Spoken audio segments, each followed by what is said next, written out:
Welcome back. Return of the Mac. M.A.C. Moss, Andrew Carl. Back in the building. Two of us. Yep. What's happening? We back. Episode 222, by the way. 222. It's a good number. I was going to say, it sounds like this should be something special. It's a good number. I don't really have anything too special for you. Yeah. A lot of deuces. What's going on, man? A lot of shit going on, son. My whole world is upside down. A lot of personal stuff. We might fill you in soon, but yeah, a lot of stuff going on. A lot of good stuff, though. Honestly, yeah. I'm not even gonna try to talk in general about it. Just a lot of good stuff going on. I think I'm moving in a positive direction, but it's been a very busy week and kind of just a mentally and emotionally draining week in the most positive way possible. True indeed. What's going on with you? Not much, man. Same old for real. Working. What else I got going on? I don't think nothing. Status quo sounds nice right now. Yeah, nothing really big or surprising. Just been a regular week. Pretty smooth week. No bumps in the road. So ain't nothing wrong can't with be that. mad about that. Everything went pretty smooth last week, so not too mad. Watched some good football, as usual. Good NBA. Music. It's been some good music coming out. Been putting on some new music. Put you on some shit. We'll get into it later. Yeah. But that's it. That sounds like a welcome week to me. I'd say it's a good thing. Yeah. Football, though. Football is exciting right now. It is. That time, it's exciting all year. We're down to the final couple teams, though. We're no longer that. The wild card round is always fun because you get 6 games over the weekend. Yeah. But you're generally getting some blowouts in there, even in the best case scenario. And this past year, last week, I think all of them was blowouts except for one. Yeah, I think the Lions were the only decent game. So, I guess some of the games this week were blowouts too, but you're down to legitimate teams at this point. No, that's right. We miss Carl today. Yep. But I also don't miss Carl today because we can talk about the Ravens and I can have a legitimate discussion with somebody. Yeah, that's true. Do you want to get straight into the first game of the weekend? Let's do it. It's the first one. Ravens Texans. The young bull gets the OG, I guess you could say. Yeah. It's the OG. I enjoyed the first half. The first half was really good. It seemed like it was going to be a kind of a good game all the way through. Texans weren't able to really do much offensively, but they got the special teams punt return touchdown right before the end of the half. That was the only touchdown. That was their only touchdown of the game. In 2 weeks. Damn. Versus the Ravens. They played the Ravens earlier in the year, and they scored no offensive touchdowns, and they had no offensive touchdowns this game. It's just, I know the Ravens defense is number one, but it's just crazy to think that an offense as talented as theirs could play 2 weeks and not score a touchdown. Yeah, it's kind of wild. That's kind of wild, for sure. Yeah. It was 10-10 at half, though, right? It was. I missed majority of this game. I was working during this game was on, but I was trying to keep locked in on it until it got out of hand. Yeah, there really wasn't much to say either way. Like the first half was solid. It was hanging around, but then in the second half, I think the Ravens scored 3 straight touchdowns to open up that lead. And they turned it up second half. Texans could move the ball a little bit, but it just wasn't. They couldn't get anything going running, and you just can't be one-dimensional against the Ravens. But that's true. They finally hit their ceiling. They had a good run. Great year. Great rookie year for Stroud, for sure. Yeah, you can't get anything more out of your rookie head coach and rookie starting quarterback. Oh, y'all expect to go to the Super Bowl? Like, this might be ridiculous now. Yeah, if he did that, then he's got nothing else to do. He just said, just retire. It's over. We did it in 1 year, first year. But yeah, you got at least something to the next season or to the future. But right. They got a bright future. They can't be mad at this season or this loss, losing to the number 1 seed. He did what they came to do, just couldn't get it done against them. Ravens was too much for him. Completely agree. You know what I'm saying? Texans looking good moving forward, but we'll see how that goes. Yes, indeed. The Lamar discussion. The Lamar-ness discussion. All right. So we've obviously had plenty of these. Yeah. I think we pretty much know where I stand in general. Yeah. I've always said that he's an incredible player, great in the regular season. His postseason numbers have been horrific, and I don't think he gets any blame for that. Mm-hmm. And I hold him accountable for that. So until he makes a run, I don't think you can consider him in that top 3 tier of quarterbacks. And that's kind of been the pushback from Carl against me. Yes. So I told him last week before this game started, says if Lamar wins against the Texans, it doesn't really do anything for him. As a number 1 overall seed, you should be. MVP, all this high toting shit. 1 versus 7, he should win this game. Yeah. If they make it to the Super Bowl, if they make it to the Super Bowl, I said, like, I'll probably have to walk back what I said. And if they win the Super Bowl, I'll just say I was completely wrong. Yeah.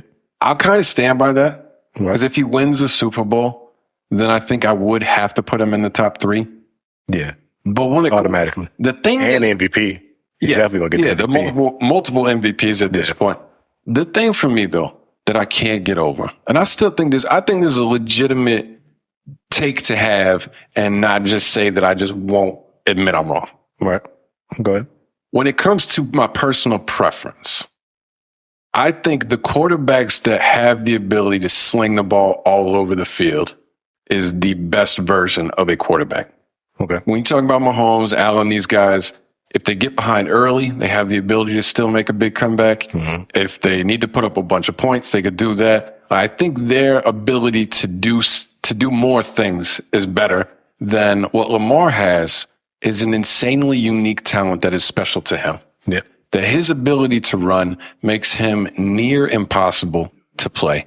I don't look at him and ever think that he's a passing threat. But when he drops back and can scramble around for 3-4 seconds and the defense has to chase around a bunch of guys for 4 seconds, he makes some incredible plays, and you can't take that away from him. So I don't want to say nothing negative about Lamar, but when it comes down to it, I think he has passing limitations that if not in the right situation, if he doesn't have the best defense in the league, and if he doesn't get out to early starts, if they go down 14-0 next week, 10-0 next week, the ability for the Ravens to make a big comeback is not there. When you look at Mahomes, even if you look at Allen, I won't fight as hard for Allen over Lamar, but you look at those two guys, you go down 10-0 and it's like, all right, get us back in the game. And it's possible. You got to make it happen. I think that's a legitimate criticism, but I understand that if he wins the Super Bowl, the knock that I've always said is no longer true, and I'll take it back. I'll take it back. Yeah, you got to give it to him once you win that ring. Got to give it up. Well, I think with, I like to say that, my predictions of the Ravens this year is kind of coming to fruition right now. Fire so far. I mean, it felt like it was their season, all that offseason shit that Lamar went through, finally got his deal. I felt like he was going to come into this season with a little something to prove. And not that he didn't have something already. We're trying to, win more playoff games and all that. But came in the season with a little more something to prove. He's obviously a shoe-in for the MVP at this point. And for real, I think this season he kind of dialed back his running a little bit. Like, he still runs a lot. Of course, that's one of his best attributes. But I think he tried to focus in on passing the ball more. Like, I was watching games with him. He's not looking at that as his first resort. Like, I could just take off and run. He's looking at trying to get the ball down the field. But, in this playoff game, he ran for fucking 100 yards. Right. So it's like, I ain't mad at that because at the end of the day, that's your best attribute. Yeah. And when you do it, nobody can stop you. Like, you're just going to go crazy. So if you're able to put up 100 yards and still throw 2 passing TDs, why not? No, and now you're making agree. yourself virtually impossible to defend on almost Mahomes-like almost. So it's just like, and when you put up these kind of type of numbers, you got to give it up. In my eyes, I feel like he's shown and proved that he should be a legitimate top 5 QB this season. If not top 3, and probably if he wins it all, he should be in the top for number 1. Like the same thing I was having last year with Burrow Mahomes. If he beats Mahomes and wins a ring, how you gonna leave Mahomes at number 1 still? You know what I'm saying? You think just the one getting past Mahomes one time, you think just elevates him over? For the season. Because Mahomes, all right. Well, if that's the case, and for the season, if we're comparing careers, of course, Mahomes has had a better career thus far than Lamar. But at this point, has Mahomes won 2 MVPs? I don't know. I think it might just be not a huge MVP watcher. I don't know if he might have won 2. I can't remember. But of course, he had that 50 touchdown season. He won the MVP, got the ring. He got 2 rings now. If he gets 2 MVPs in a ring, like he's in that. It's interchangeable now to me of 1 and 2, 1A, 1B to me. If he wins it, and of course, next week he has to play him. So he has to go through Mahomes regardless. Well, the narrative will completely, whoever wins that game for the next 2 weeks will be talked about as the best quarterback, no matter what, just out of reactionary shit. If you're talking about for the year and Lamar wins the Super Bowl and the MVP, then I think saying he was the best quarterback this year is 100% true. Right. If you say he's the best quarterback, I'll never say, I don't want to say never, but I don't see Mahomes getting knocked off as the best quarterback in the league until somebody does it for 3-4 years in a row. So that'll kind of always be my default, but it is what it is. Like you said, if you get in the playoffs, I don't think that Lamar's a run first guy. I don't think that he's out there looking to run. I think you're right about he's looking to pass the ball more than he has in the past. Yeah. But if your best ability is your best ability, he should be running for 100 yards in the playoff games. Just like this is when you should tap into that in the playoff games. Yeah. Like, do everything you possibly can to win the game, and running has to be a part of that. Gambling tip went super hard this weekend. Any of the running quarterbacks go heavily over on their rushing yards because you get in the postseason, particularly when it was Josh Allen and Lamar were the two I cashed in the most. But with those two guys and what they mean to their teams, they're going to keep the ball in their hands as often as they possibly can. Team on their back all the way. How it's supposed to be. Yeah, how it's supposed to be. I ain't mad at that at all. Yeah, I agree. I got no issues. And honestly, the more I hear Lamar talking stuff in interviews, the more I like him. There's nothing to not like about him. Yeah, he's if I never met Carl, I would probably like Lamar. That's probably what it is. Shout out to you, Carl. You know what it does. He always makes you hate a person. Ruin people. Even if you want to like him, you got to start hating on him a little bit. But, I mean, hey, Lamar's him. Yeah, what can't deny it. He balled out. Did what he had to do. But next week's the real test. We will get to that later. Yeah, we can recap that. Next what was game 2? What was the game 2? I forget. Niners Packers Saturday night. Niners Packers, bruh. This is a good ass game. I think the Niners looked like dog shit, and they're lucky as fuck to be moving on to the next round. They squeaked by. I should probably quit talking like this because we get clipped, and then I'd say I don't want this all over the place. But yeah, anyway.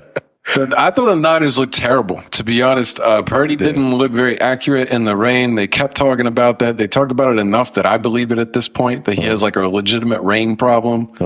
By the end of the game, McCaffrey finishes with 18 carries and 90-something yards. But I felt like during the game, he got a lot of that in the last drive. Once they decided we need to go get a touchdown and not give them the ball back. Yeah. There was a lot of points in time during the second quarter, third quarter, where their offense did not look good. They're struggling like crazy, incomplete pass after incomplete pass, and Shanahan was not pounding the rock. Why do you have CMC if you're not going to give it to him? The Packers DBs are nice. Zaire, he's one of them. I think he's good. One of them guys. Who else do they have anybody else? I can't name the other guy, but Zaire is a pretty big one. He was on Debo's ass for the most part before he got hurt. I mean, he got hurt early. Yeah, that was big too. So that really took a little off their receiving game for the most part. You would think Ayuk would have stepped up a little bit more because Ayuk is pretty nice, but they weren't really getting him the ball much. Kittle played a big part in that game, which I figured he would. The tight end's gonna always play a big part in the playoffs, especially if you got one of that caliber. But they struggled with the Packers a little bit. Like, they was playing around. Like, it seemed like they was keeping them in the game. The Packers was making some good stops on them, keeping them out the end zone for the most part. And if they don't, I think did Love throw like a pick towards the end one of them last drives? That was the very last drive, like when they were going to try to get into field goal range to tie the game.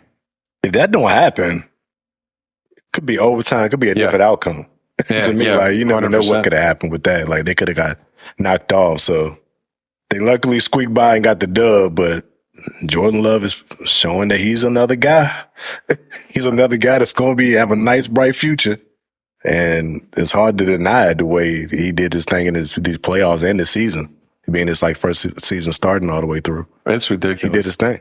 I don't want to keep saying it every single week, but as good as he looks and the fact that they got the youngest roster in the league is just crazy. The Packers are here. That's nuts. They're back. Yeah, it's nuts. Never left, but it's nuts. Honestly, they got to be as excited with their season as the Texans are. They should be.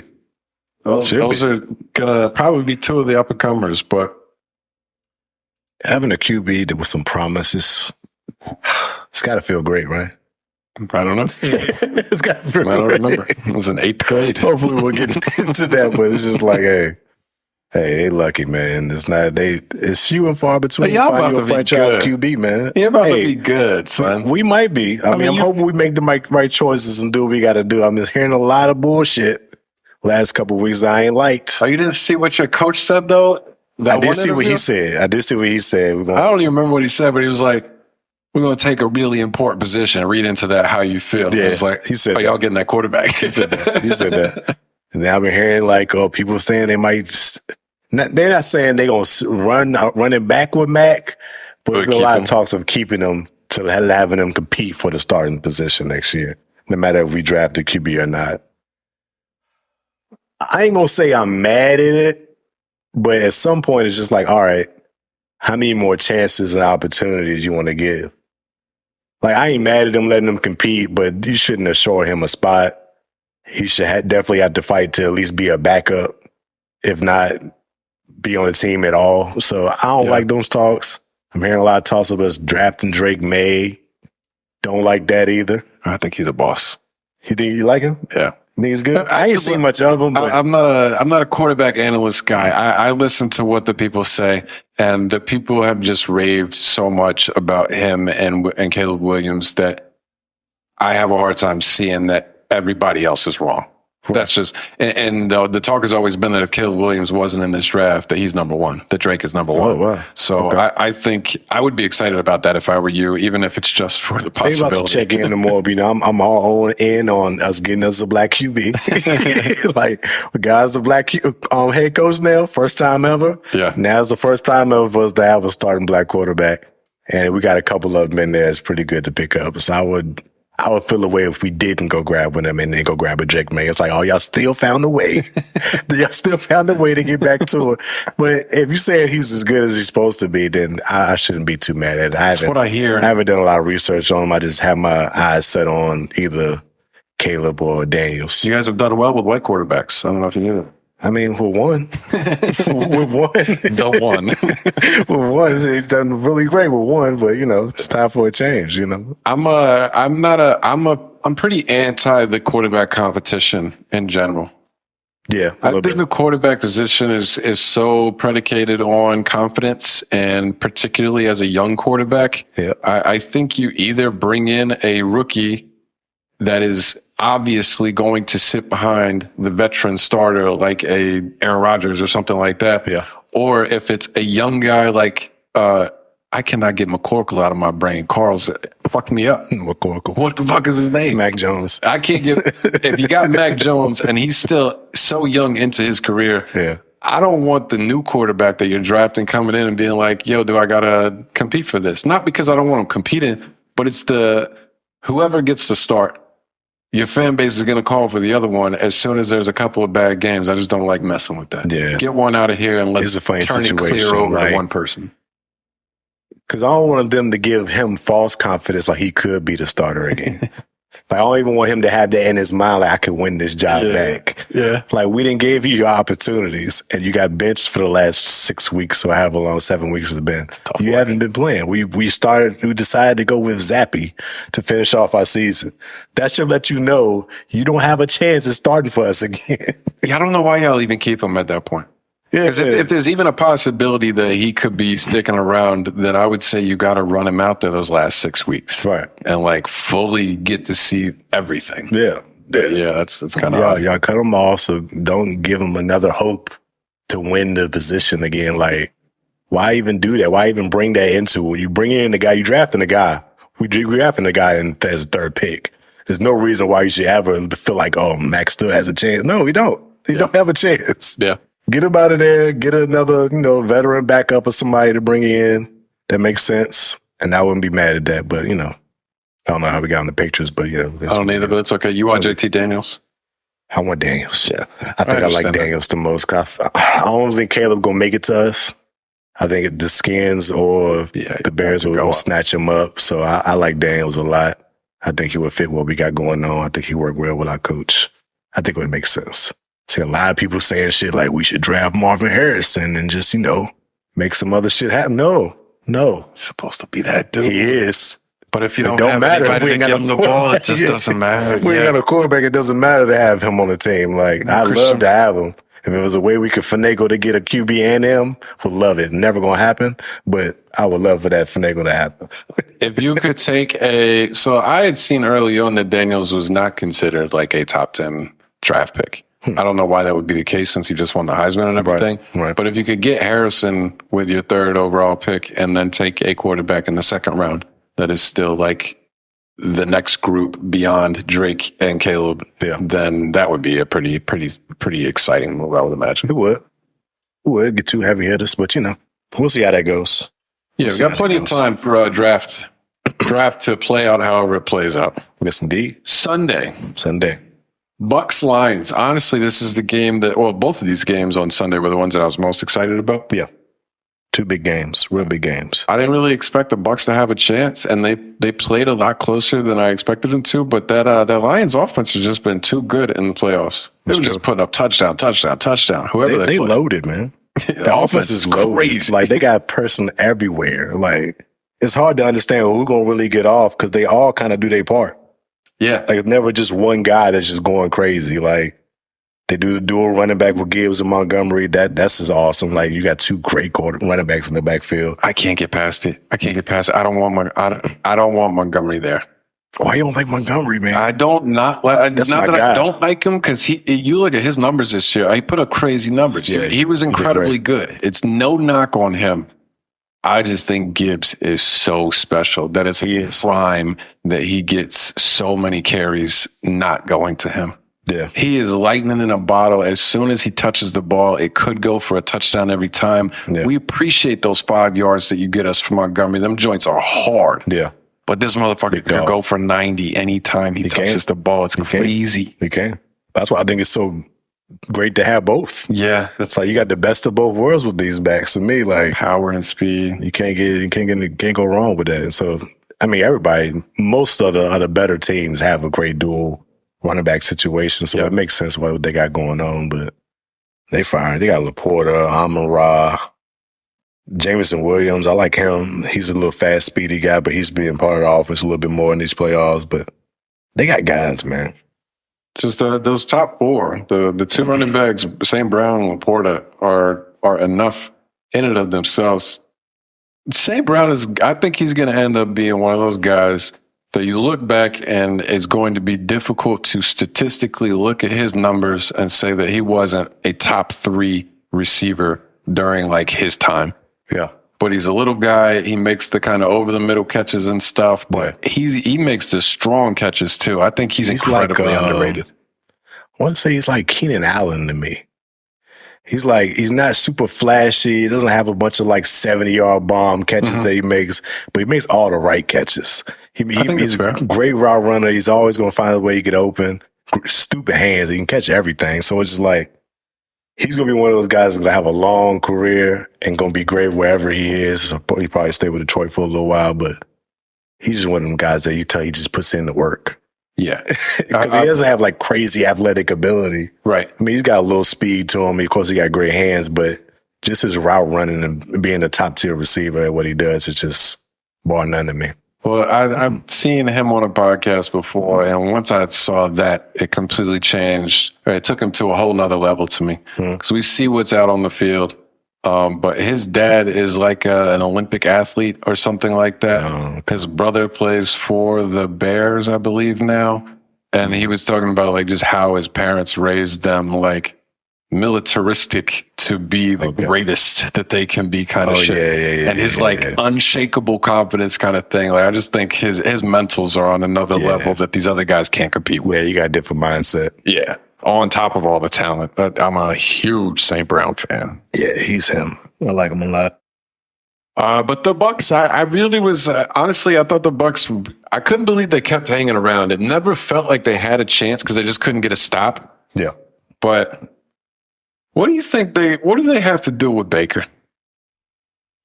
I think they got to pay him. It's like, say what you want about Baker and his career, being the number 1 pick, his time with the Browns, moving around a little bit after that. He always finds a way to get him another contract. It's like wherever he goes, gamer. He does something where it's like, we could use that guy. We need a quarterback. Why not pick up Baker? And it's like, Like, you look at his numbers from that game, 349, 3 touchdowns. He threw 2 picks. But it's like, it's not a lot of quarterbacks that's going to put up them numbers for you. It's not many that can do that. Like, say what you want. He been putting up numbers. Of course, we got Mike Evans out there, so that's always going to help any quarterback in a situation where you got a guy you can throw it up to and know he's going to get it. Godwin didn't do shit in that game, but I mean, that's a crazy tandem to have available to you. Yeah. KAT, their tight end, he's been doing good for him. He was, Rashawn White looked good that game too. Yeah. Lions have the best run defense in the league, but they really ran the ball well in the first half at least. Yeah. Yeah, Baker's one of those dudes that, like, I think everybody likes him. I think all of his teammates like him. I think he gives them a chance. I think he is better than he gets credit for. Yeah. At the same time, I completely understand that he's not a guy that you want to pay big money because he's been up and down. You might pay him $35 million a year, and he ends up being trash next year. Was here to say this, but Baker is who Word thinks Jameis is. Yeah, 100%. 100%. That's who Word, in his mind, he sees Jameis. That's who Baker really is.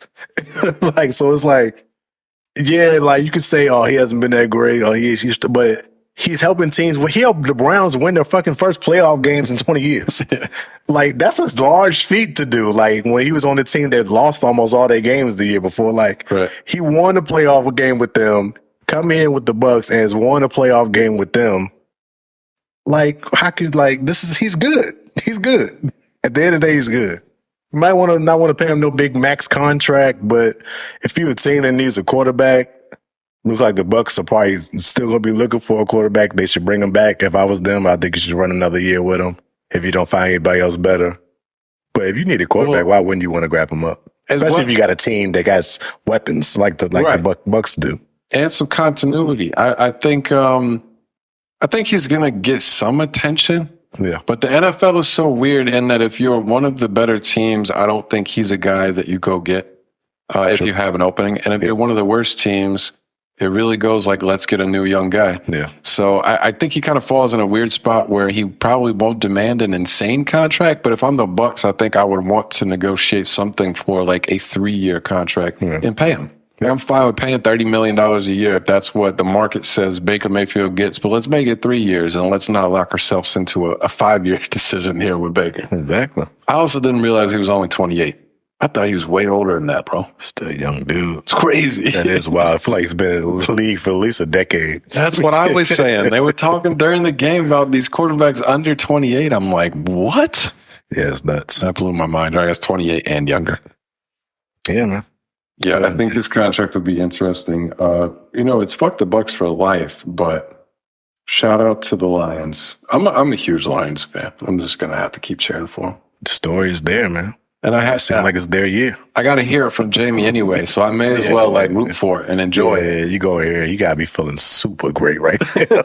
You can't tell him shit right now. This is the best week of my life. Like, it can't get no better for a Detroit fan or a Michigan guy, man. Not at all. Anything else from that one?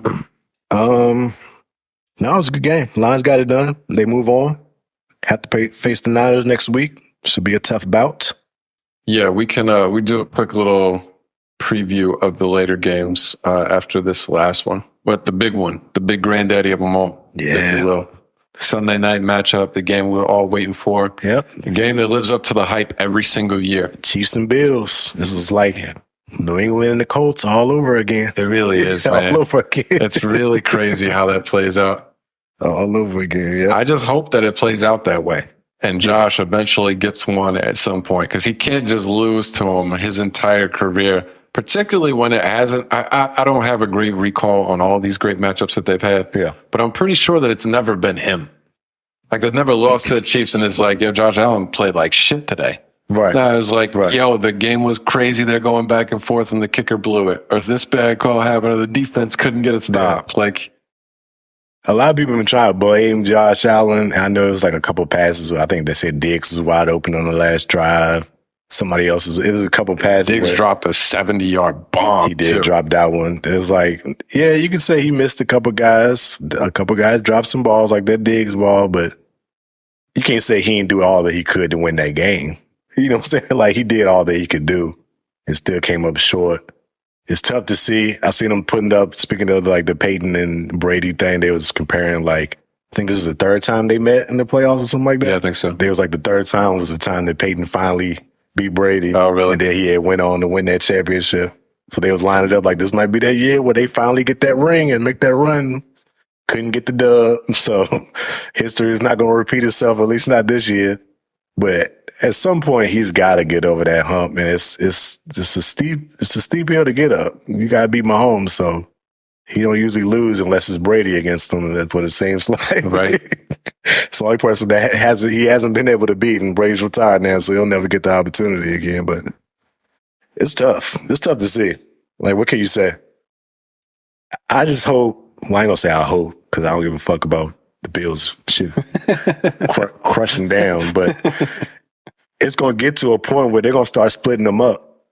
Diggs probably gonna end up leaving. It's gonna be something big that's gonna be a separation. And now y'all gotta look at yourself in the mirror and figure out what the fuck y'all gonna do now. I think it's gonna happen soon. Yeah. No, I agree with you 100%. I think this might be the end of the window because the whole Diggs thing. Early on, when they talked about him being kind of unhappy, I feel like that even went back into last season towards the end of it. But then when this season, specifically the offseason, early in the year, they talked about him being unhappy there. I kind of thought that was just noise. But as the season went on, his numbers continued to decrease, and it just seemed more evident every week that like he's not happy. I don't think that stays together much longer. I think he wants to be out. I see a lot of people giving like, when Diggs got there is when Josh really arrived. And there's truth to that because that season is when his numbers shot up. And he looked like the legitimate top 5 QB after that. And then, so it's points to it. And then this season, like, it almost looked like they was just not going to him. It was odd. Yeah. Like, it was a lot of games where he barely had 2 catches type shit. Like, and it's weird. Like, when you got a guy like Diggs, you're going to find ways to get this man the ball. So it's odd that they weren't really doing that towards the end of the season. And I do think that's true. And his numbers all year went way down. Yeah. But they did seem to make a really concerted effort to turn into a run team. They did. And I think it worked really well for them. It seemed like in the game, once they got into the second half and it kind of got into that real crunch time, they reverted back to let's let Josh do it. I think there's like a nervousness to let Cook just cook. Right. But I think part of his decreased role was a little bit in their scheme and stuff. Try to run the ball more. If they could get something for him, I honestly think that might be just a marriage that's got to end at this point. And you let him go somewhere where he wants to be. See if you can get a young receiver back in the draft or something. Send him down to us. We'll run some plays for him. I doubt that. Send him on down to us. Yeah, we'll need a Marvin Harrison. Then we get Diggs. That'll work. That'll work. But yeah, they're going to have to do some reevaluating this offseason for sure. Because, like you said, that window might have closed on them being able to get that chip with this team. So, got to work some shit out because, contracts run out. I don't know if the Diggs contract is up. Yeah, I'm not sure where they're at with that process. Some of their guys' contracts got to be running out at this point. It's been like 3 or 4 seasons now. Some got to switch up. Yeah, they have made decent amount of changes outside of those 2 guys, though. You think about bringing in Cook, Kincaid kind of taking over for Knox. Kincaid looks good. I still think Gabe Davis is a second number 2, a good number 2, but that Shakir or whatever his name is, he's nice. I think he had a touchdown in each of the 2 playoff games. Yeah. He seems to be a young guy, but do you think it would be worse the Bills have the most tortured NFL history? That's a fact. That's just the 490 Super Bowls, and now at this point, it's not the Super Bowl, but just continuing to lose to Mahomes every year when you win 13, 12 games has got to be. Would you rather be a fan of the Bills or a fan of the Panthers? The Bills. Yeah, probably Bills. I mean, because at least they're still competing. Yeah, as a loser, it's not a question.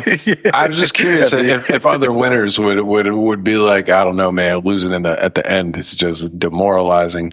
But what you don't think about sometimes is the fact that those fans get to be happy for 51 weeks a year. Yeah. And they got to suffer for a week, and it sucks, but you don't have to suffer for 18 weeks like I do. Yeah. At least you have a whole season feeling like, this is our year. We're going to do it. We can make it happen. Even if you fall short, but it's tough. They're going to have to figure something out because like it or not, you're going to have to go through Mahomes every season. Yeah, he's going to be there. It's never going to end. He's always going to be there. You might get one season where he might have a slump year. They might get knocked out in the wild card. That was this year. It could have been this year. No, that was this year. That's why I was thinking. I think the run is over because this was the year that you get Mahomes, and he still gets Pacheco for 90-something yards. He hit Valdez-Scantling for a couple of big passes. It's like, yo, these guys are beating you. This is the year to knock them out early, and they ain't do it. Hardman tried to give you the game, and you wouldn't take it.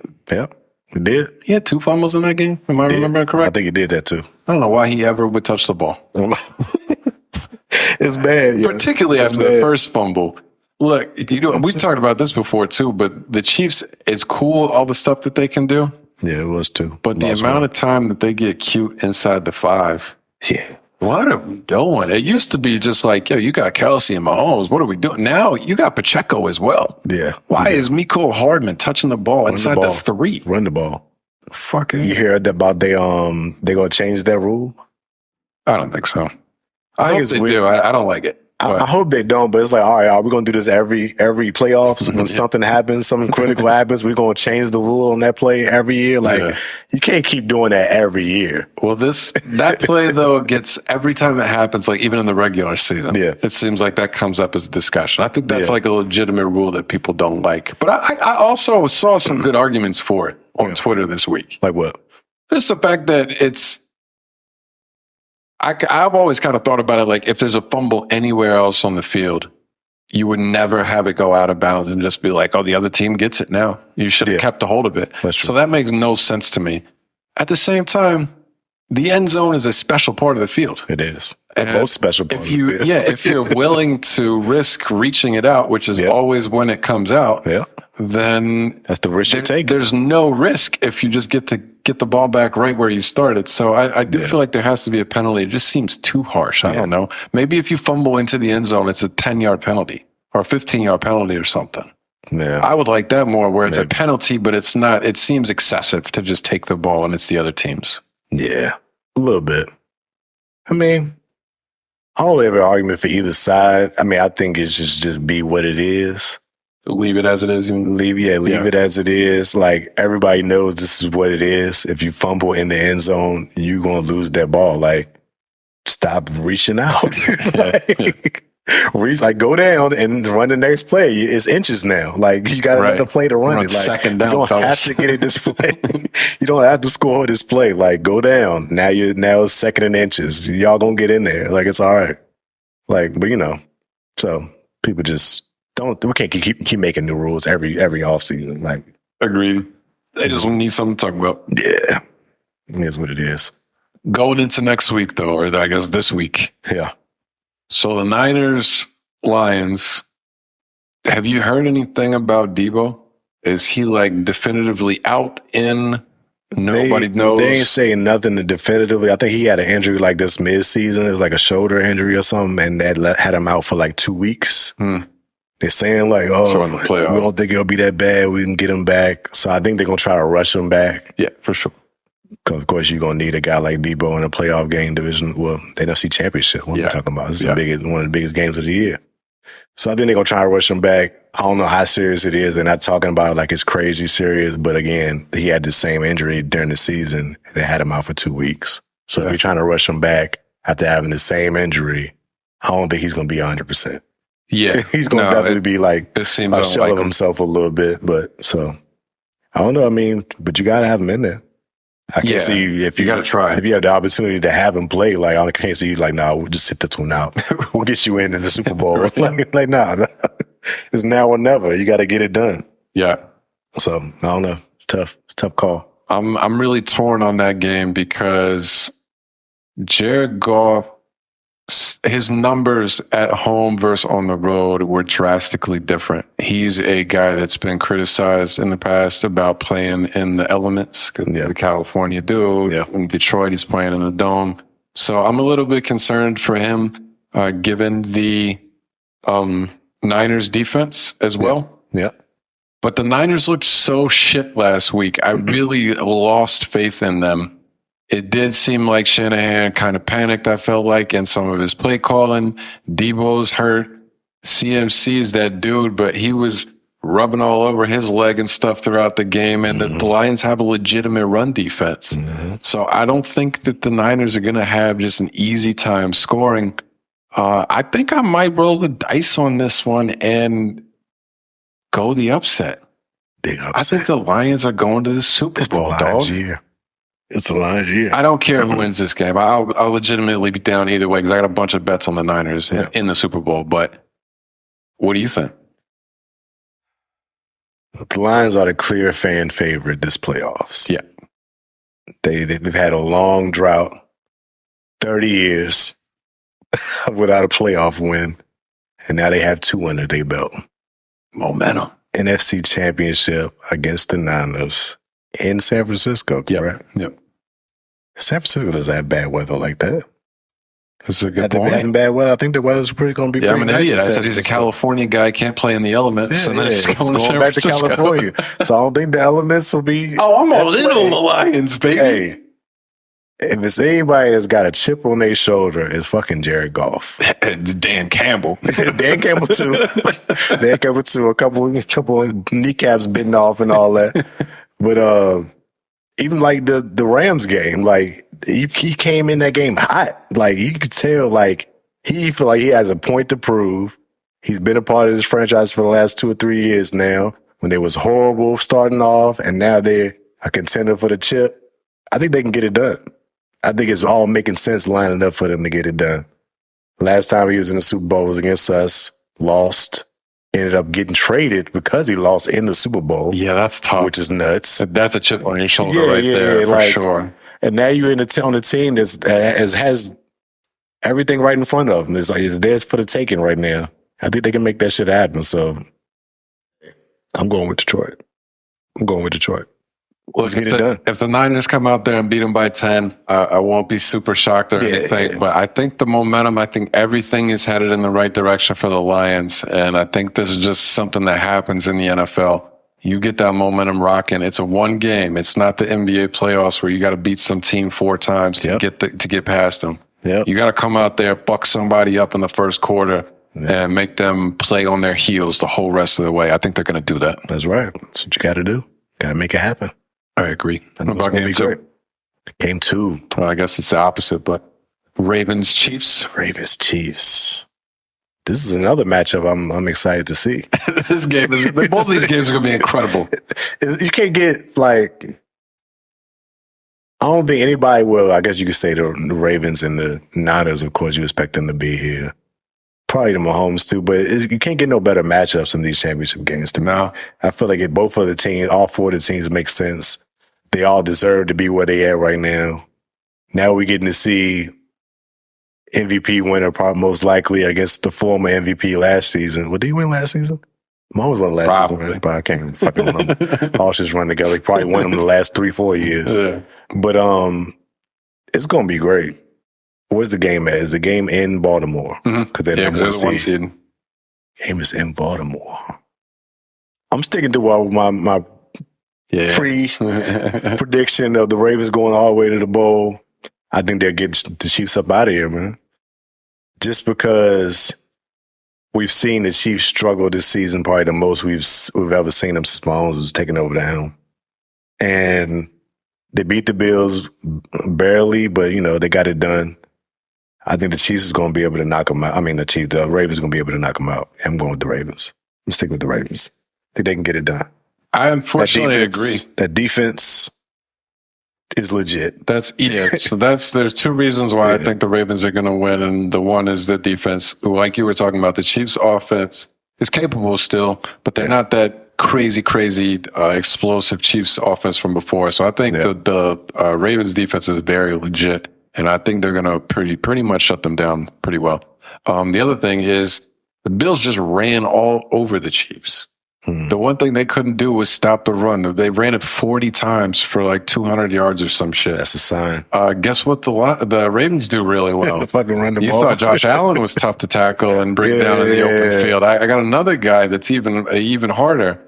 I really don't like the Ravens, not even just because of the Carl stuff. I just don't like their style of play nearly as much as any other team in the league. But I don't see how they don't win the Super Bowl. No matter if they play the Lions, I think the Lions at some point. I don't think the Lions are going to win the Super Bowl no matter who they play. If they play the Niners, they beat the dog shit out of the Niners before, and the Niners look worse than they did back then. Yeah. How are the Ravens not going to win the Super Bowl? Yeah. That's That's right. true. You called it. It's You called it. Did you put in the slip? I didn't put in the slip. I didn't. The only thing I did for a season long was that division winner joint. That's the only one I did for the season. Did that win? Whatever it was? It didn't. I got 5 out of 7. That's 5 brutal. out of 7. But, it is what it is. I got a couple tickets left for Ravens, Niners. No, I'm sorry. Chiefs, Niners Super Bowl matchup. Oh. So I just need this week to go well. And I don't care who wins in the Super Bowl. It pays out pretty well. And I think it's $250 or something. That'd be nice. Yeah, I'll take 2 of those. That'd be real nice. But all in all, we'll get some good games, man. Yeah. End the season off. I can't wait for Sunday. I'm sure we'll have plenty of stuff to talk about there. Yes, indeed. NBA is popping off now, too. It is. Trade deadline coming. What are the rumors we got in the trade mill? Or do you want to talk about the actual trades that took place? I think there was 2 that we were talking about earlier. One big one is Scary Terry. Terry Rozier has been traded to the Heat for, I forgot what pick it was. 2027 first rounder, I believe. Goddamn. And Kyle Lowry. And Kyle Lowry. Got him for the cheap, what it seems like to me. That's a cheap move. Yeah, the first round picks that are more than a year away don't feel real.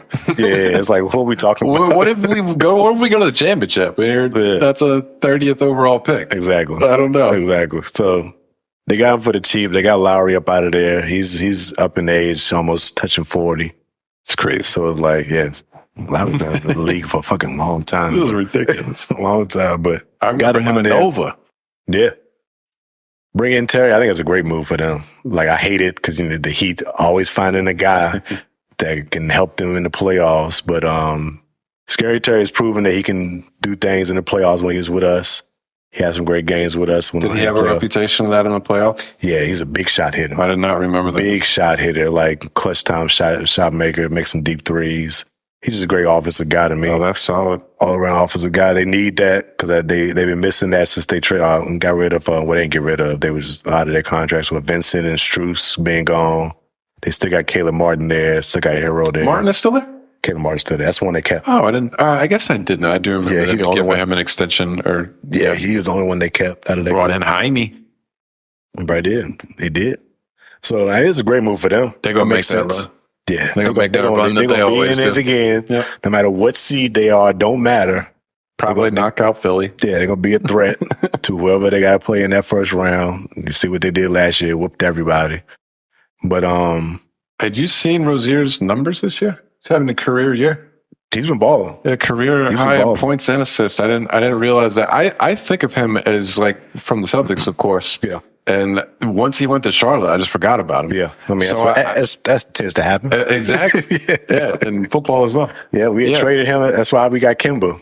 We traded him there when we got Kimba Walker. That's crazy. Yeah, that was about crazy. 4 or 5 years ago. I didn't realize he was still good. So when I saw he was averaging 23 and 6 or something, I was like, shit. Yeah.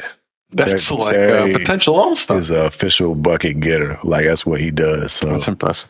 That's definitely going to help out the Heat. So it's a big move for them. I ain't mad at it at all. It's good to see him get on a team that's going to at least be in the playoffs. Yeah. Because he hasn't seen the playoffs since, we traded him to the Hornets. But, they're a young squad. And with him playing alongside Melo, it ain't going to work out for the long run. Like, both of them can't have the ball. And obviously, they're not going to give him the ball over Melo. Melo's going to be that guy. So, good move for them. They made it happen. I thought so. You think about that Siakam deal. Siakam to the Pacers. What a move. What a move. Think the Pacers won? Who did they give up? Yes. They gave up Bruce Brown, Jordan, and Nwora, and 3 first-round picks. For the NBA picks, it mean nothing. Yeah. I don't know who this Nwora guy is. I've heard of Bruce Brown, obviously, from the Nuggets, but I feel like they gave up nothing. Yeah. I think they won the trade. I don't think they should have gave up Bruce Brown. But, of course, you got to give up something that makes sense to make that big of a star move to another team. So, but it's in hindsight, it really wasn't that much. Like, no, I don't think so. They kind of gave him some bullshit, like on the low. I think they should have kept Bruce Brown though, and maybe gave up Buddy Hield. I hate Buddy Hield. Like, I can't stand. Yeah, why do you hate Buddy Hield? It's not that. It's nothing personal. It's just like thing? He's just a one trick pony. Oh yeah, no. That's all he can do is hit wide open threes. Yeah, and this season he ain't been hitting them. Yeah. So it's like if you can't do the main thing that people know you to do. What are you here for? At least Bruce Brown, you know, a guy that can play defense, he can assist well, rebound. He can do a lot of things well, other than offensively. So I think that was a bad move to trade him instead of Buddy Hield. But they kept Buddy. Hey, do what you got to do. It makes sense for them. They obviously feel like they got a team that can make some shit shake in the playoffs this year. So why not bring in another All-Star guy that can help add another 5 to 7 assists that Halliburton's going to get a game? So I haven't watched any of their games or anything, but just looking at Buddy Hield's numbers, his minutes are down to 26 minutes a game. Yeah. So he was always at 35, 31, 34, 30-ish. Yeah. Did they get rid of his role and give that to Mathurin? I think Mathurin's getting a lot more minutes down. He deserves it because he's playing better. Like Buddy Hield has not been playing well, so I guess that's why his minutes is bad. He's a young dude showing potential. Buddy Hield, like you said, it's not that he's bad, but he's shown us what he is, and he's been in the league long enough that this is who he's going to be. It is what it is. Yeah. He's Danny Green. Yeah, pretty much. Who he is. It's all stand over there in the corner and you will end up being wide open because ain't nobody really focused on you. And hit the wide open three. Yeah. If you're not doing that, what are you here for? Put Mathurin in the game, but that's a fair point. I think the Pacers are probably a team that has to go make moves like this because it's not going to be a free agency destination. Yeah. You go get a guy like Siakam, who obviously was fine being up at Toronto. Maybe you can re-sign him or whatever, but anything you do to get some guys around Halliburton, he's going to make everybody better. So whatever you get is going to be better than what they were on the other team, most likely. Yeah, makes sense. I love that guy. Great I love a pass first point guard. He's a beast, man. Very few of them left. It is. It's a dying breed. Yep. Everybody want to put up 35 or 70 or 70. Good segue. I don't know if you want to go straight to that. Did you have any more trade deadline rumors or anything? What's being talked about? Rumors was the rumor about the Lakers trying to get a potential package of 3 draft picks and players that brings in Donovan Mitchell or Trae Young. Wild. What would you give up to get those guys? I have no idea. It can't just be draft picks. I have no idea, but I doubt that any of them would give those guys up for just draft picks. No, Reeves would have to be in there probably. Even though they just gave him an extension. Yeah. You're obviously not going to give up your 2 big guns. I think it's got to be Reeves, and I don't even know who else is on their team, honestly. I still haven't watched much basketball. Maybe a Hashimura, even though I think that was a good pickup for them. But maybe some guy like that. Yeah, you'd end up having to clear out probably 3 guys that are bench role players to get a Donovan Mitchell or Trae Young. I'm not saying it's not worth it, but the Lakers are always in on every rumor. Yeah. I mean, it's the same thing when I watch Yankees off-season stuff. Every guy that comes available gets linked to a team like that. So yeah. The same thing with the Lakers. They don't give a fuck about these draft picks. How are we going to get the stars over here? We need a star now. We don't make stars. We're just going to bring in the ones that are already here. Just bring in the stars. They don't love to come to sunny LA. I know Donovan would love to come to LA and be in Cleveland. So it could be an easy move. I'm sure he would be interested in doing that shit, but Has the whole Cleveland experiment is it run its course? Is it not working? It's seeming that way. With Allen and what's the other guy's name? The big dude? Mobley. It is Mobley, right? I kept thinking Coutinho Mobley. I know that's Darius Garland. I forgot about Garland. They got some guys over there, but obviously the Donovan thing ain't really working out with them. Yeah.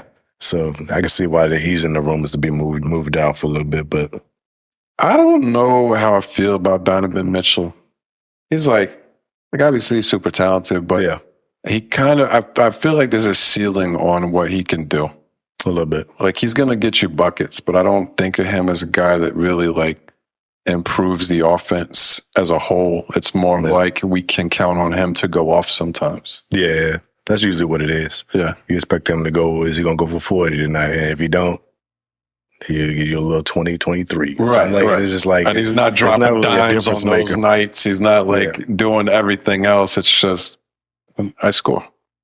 I think he just needs to, I can't say what I think he needs, but he needs to be a part of a team that has a lot of good people. And you thought that was the Cavs. Like the Cavs look like a team with all the pieces to put around them to make sense. I don't know what would help him. I don't know if going to the Lakers would help them. I mean, of course, playing with like a LeBron and AD would definitely take a little weight off your shoulders a little bit, but I don't know. I don't know what it is with him. Yeah. I don't know what would be a perfect situation for him. Who knows? But, that's all the rumors. But, some crazy games last night. Last night was a wild. Before we get to that. What you got? I want to read a quote from the one and only DeAndre Ayton that he had before these trade rumors. My man said, I got nothing to prove in this league. I'm a max player, and I continue to be a max player. I like when guys make these quotes and then you just see the delusion that they have in their head to make you think of yourself this highly. I think we seen it last year with Rudy Gobert. He was thinking he was one of the top 3 big men in the league because he got that big trade they made for him. Crazy. It was I could see all that will make you might fill your head up a little bit. That makes a little sense. But DeAndre, the Suns ended up giving you a max deal reluctantly. Yeah. They didn't really want to give you that shit. Part of why they traded you. They had to because you was at the point where you needed to have a contract extension or a new contract come in. So they didn't want you to get, I forgot what team was trying to get him. I think it was the Cavs. I want to say it was. They matched it and brought him back. Yeah.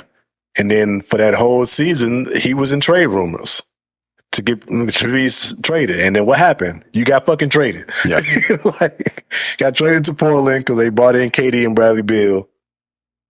And now you talking crazy like you one of them guys. And I've defended Ayton a little bit at times. I think he got a little bit more hate than he deserved when he was a guy that was averaging 18 and 12 and a block and a half a game. Again, I'm just now pulling up his numbers for the first time, but goes to Portland. You would think, I don't expect that they're going to win games. Yeah. But you think you go to a bad team and you're a max player. Get your shit off. You should just be going crazy. You should be putting up KAT numbers. Yeah. He's averaging 13 and 10. This is his career low in points per game. What are you doing? How are you not getting your points in Portland? That's been my issue with Ayton. It's crazy. His whole career. He had very high potential coming into the league. And I feel like he hit a ceiling early. Yeah. He just never really got better. Nah. He just never progressed and got better for at least the last 3 or 4 seasons. And that's why they moved away from you and where you are in the place you are now. You'll probably get moved again. Yeah. Portland's not giving you a max contract. It's not happening with your 13 and 10. Nah, he's good enough. He's been good enough in the past that he'll continue to get another big contract from some team that's just hoping that he'll be okay. Yeah. But the teams that are really making smart decisions can see that he's not a max player. So it's not happening. Call yourself one, I guess, but yeah, the delusion is crazy, but hey, it is what it is. I guess he had to speak his piece because he obviously probably hearing that he might be getting moved before the deadline. Yeah, probably every day. So he said what he said, but off that, Bucks coach got fired. Adrian Griffin, he's out of there. Yeah, I don't hate the move. It's crazy to me that he coached 43 games or something like that. Yeah. They're the number 2 seed in the East and they're firing him. But what I was reading before I came over here is that their defense, last year, I believe, was 4th or 5th overall or something like that. Mm-hmm. And they're 23rd, I believe, right now. They've gotten horrible on defense, and it's wild. It's y'all missing Drew Holiday now. Yeah, I did forget about the Holiday being gone. But I mean, I know that they've missed some players and stuff, but to drop that drastically does seem insane. And I don't think that a coach in the NBA, I think NBA coach is the least important coach. So I don't think you replace an NFL coach in the middle of the season, I think it just fucks up everything. It's there's so many guys that answer to him and the importance of coordinators and all this kind of stuff. But when you lose an NBA head coach, what I heard is they're talking about trying to go find a vet like Doc Rivers or one of these other names that everybody knows about. Rivers. That would be tough. I don't think that would be a tough adjustment on the team overall, as much as like other sports at least. Yeah. What do you think? I think because it's such a long season, you want a coach that can keep you dialed in all season long. Mm-hmm. So I think they play an important role in that. And in the playoffs is when it heightens of what your head coach does with your team and your game planning and all that. So I think it probably lessens it for other leagues as far as head coaches just because the season is so fucking long. Yeah. But even then, I think that's that makes it more difficult to me because it's like to keep a team honed in on doing something in the playoffs or making a championship run for a whole 82 game season is tough. Mm-hmm. It's tough to keep a team locked in for that long. So I think they play an important part, but playoffs, they're going to need a guy that's going to come in and be the general and direct y'all in the right way and get y'all defense back on board. Like that's what the Bucks hung their hat on as being one of the better defensive teams. So to fall to 23rd in the league, it's bad. Even if you are the second seed, you know that bad defense is going to come to haunt you in the playoffs. I think they should. Again, I'm not following close enough to know exactly what's going on, but I saw some stuff talking about people were talking about the Raptors are not going to be able to keep Isaiah Quickly, who they just picked up. I mean, he's somebody that's considered a good defender around the perimeter. Mm-hmm. I think they in the trade deadline, the Bucks probably should be going to find some sort of defensive guy. They can get buckets. We all know that, but I also wonder if this decision comes from Giannis. I am under the impression that the Bucks are absolutely terrified of Giannis, terrified of losing Giannis, I should say. Yeah. So I think he gets to call any shot that he wants to over there, and to fire a first-year coach halfway through the season as a number 2 seed. To me, I wonder if he said this guy's not working. I heard that he said the coach was trying to trade his brother. Oh no! Oh no! Not Thanasis. So Giannis said, "Yo, he's got to go." Like, what are you getting back for Thanasis, dog? Who's giving something in return that was the for reason. him? It's a rumor I heard, but I thought that was funny. It was like, oh yeah, funny. Can't mess with little bro. Little bro got to be right beside me every game. What a brother, son! What a brother to just be the greatest basketball player in the world. Be like, yo, I'm gonna carry you for my whole career. I seen, I think it was like last week. I've seen them put like this compilation of the Nationals, like that's highlight too. Yeah, hilarious stuff, bro. It's the most ridiculous shit you ever seen in your life. He reminds it's like, how is he an NBA player? He reminds me of Stevenson. Yeah, the below in LeBron space Stevenson. Oh man, but it's just wild. It's like he just out there, like it's like. The highlight reel makes it look like they just picked him up off the street and say, just go in the game. Like, that's how he's playing. Like, he's never played ball before, organized ball before. He just out there doing shit. Yeah. He's hilarious. That shit funny, bro. But hey, do what you got to do, I guess. He cracks me up. It is, bro. But, last night. Yeah. Get to it. It was crazy when you told me that it was the Kobe anniversary. It was. The anniversary of Kobe's 81-point game. I think I saw today that was it 04? Something like that. That's crazy. Yeah, it's been that long. It's been a while. So the Kobe anniversary 81-point night, early in the night, Jamie had hit me up and was like, yo, Embiid's got 35 or something at halftime. Yeah. And I was like, geez, my man's going off. Can continue to check in a little bit later in the game. Puts up a 60 piece. Yeah. And then. Well, you ended it. 70. So yeah, you ended puts it up with the 70 piece. Yeah. And while all that's going on,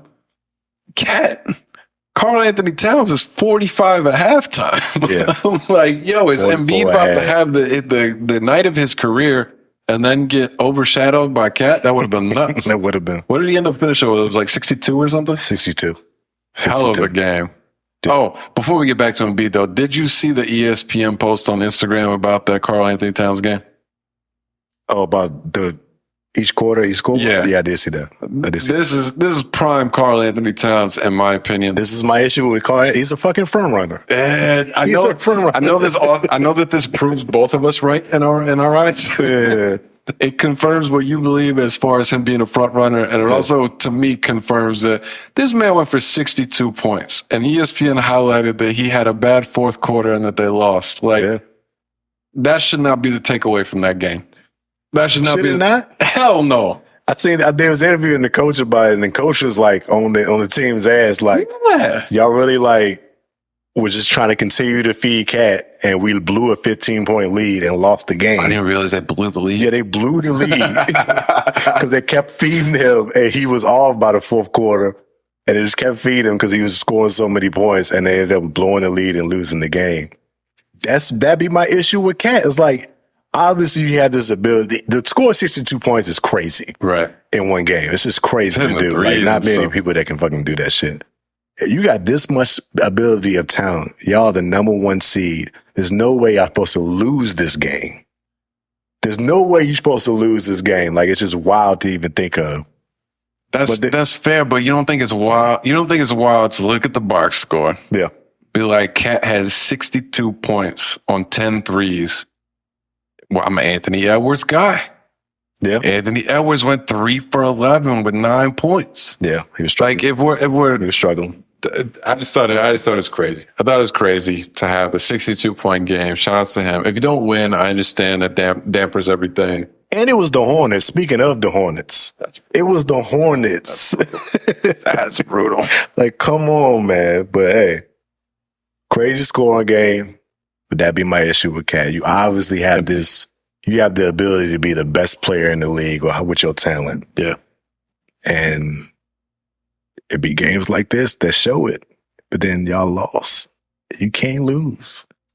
They still the number 1 seed. They've been doing their thing this season. They have been balling, mostly because of Anthony Edwards. Still shocking, no? Number 1 overall is crazy.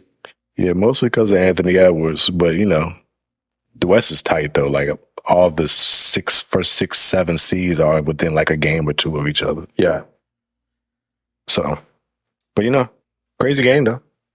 Yeah, it was kind of fun to keep an eye on. I love to watch Embiid play. I think he's fun to watch. I think his game is one of the most skillful games that we've seen in the NBA at this point. I think when he came in, he was obviously super raw. 70 points in 1 3. Yeah, just beyond ridiculous, right? What we talking? How many free throws did he shoot? Oh, trying to see there. 21 for 23. Yeah, to get that many points, you usually got to get up in the 20s or whatever on the free throws. But his game, the skill level that he has at his size is just insane. I don't know how it will end up translating because every year the Sixers can't seem to get it done. But if you look at just individual skill level, I think he might be one of the most talented, if not maybe the most talented player in the league, honestly. That's true. I love Embiid. Yep. Can't argue with that. But you just shot the ball 41 times, goddamn. I mean, can't get 70 without it, I assume. That's true. Yeah, duh. I saw you, Wemby had a big game too. And it was just like it didn't even happen. His little 33. His little 33 points. Nobody cares. But yeah, I think that's why my mind be why Embiid went a little crazy. I feel like every time a big guy, one of the top big guys in the league, they play Wemby, they're gonna try to give it to him a little bit. Yeah, I saw something about Pop saying that they were gonna shut him down or that they were gonna do something too. Yeah, all right. Yeah, that didn't work. I'll try it. That didn't work. Any other NBA stuff you want to share? That was everything that I had. I'm trying to think of anything in my notes. As far as NBA deadlines coming, I don't know when it is, but I know it's close. Yeah, there's a lot of moves being made. KD. KD's on Twitter again, of course. Where else would he be? You know, responding to fans and stuff and whatnot. And the conversation is being of, does KD deserve to be involved in the GOAT conversation? And a lot of people are not agreeing with this at all. Can you help me contextualize what the GOAT conversation is? Because GOAT that means thousands of different things now. Meaning in the conversation of the LeBron, Jordan, Currys of the world are being considered the GOAT or one of the GOATs of this generation. People are saying that he shouldn't be in this conversation at all. And he's been arguing for himself on Twitter with regards to I think one of the statements he said was, I did it all. There's nothing that I haven't done in this league. So why wouldn't I be in that conversation? And it's like, with that stance, he's right. He's been MVP. He's been a scoring leader. He's been all NBA. He's been all-star. He's won chips. What else is there to check off? This I don't know how to answer this because to me there's two GOAT conversations. There's an actual greatest of all time conversation. Yep. And we're talking 3 people there, I think. Jordan, LeBron, Kobe. The GOATs conversation of like the greatest players in the NBA history kind of thing. Yeah. I think if you're extending that to like meaning like the top 15 to 20 players of all time, even top 10, he has to be in that discussion. Got to be. So I don't really see what the argument is. It's either we're talking about this thing and he's clearly in it, or we're talking about this thing and he's clearly not. Right. But yeah, anybody's trying to discredit him as like not being a great basketball or not like one of the greatest basketball players we've ever seen is simply butthurt that is how he is on Twitter or that he's been traded and asked for trades. Like none of it is basketball related. Yeah. Well, mostly people are bringing up just the Warriors thing. Yeah. That's the main issue with lazy. his career of you had to go to them to win your 2 chips, blase, and all that. And then I think one dude he was responding to pointed out, would MJ be in the GOAT conversation if he left the Bulls in 1990 and went to the bad boy Pistons and won 2 chips? No. If LeBron went to the Celtics after couldn't beat them and joined 1 chip with them, would he be like? But it's like, I think that's an incomparable thing to me.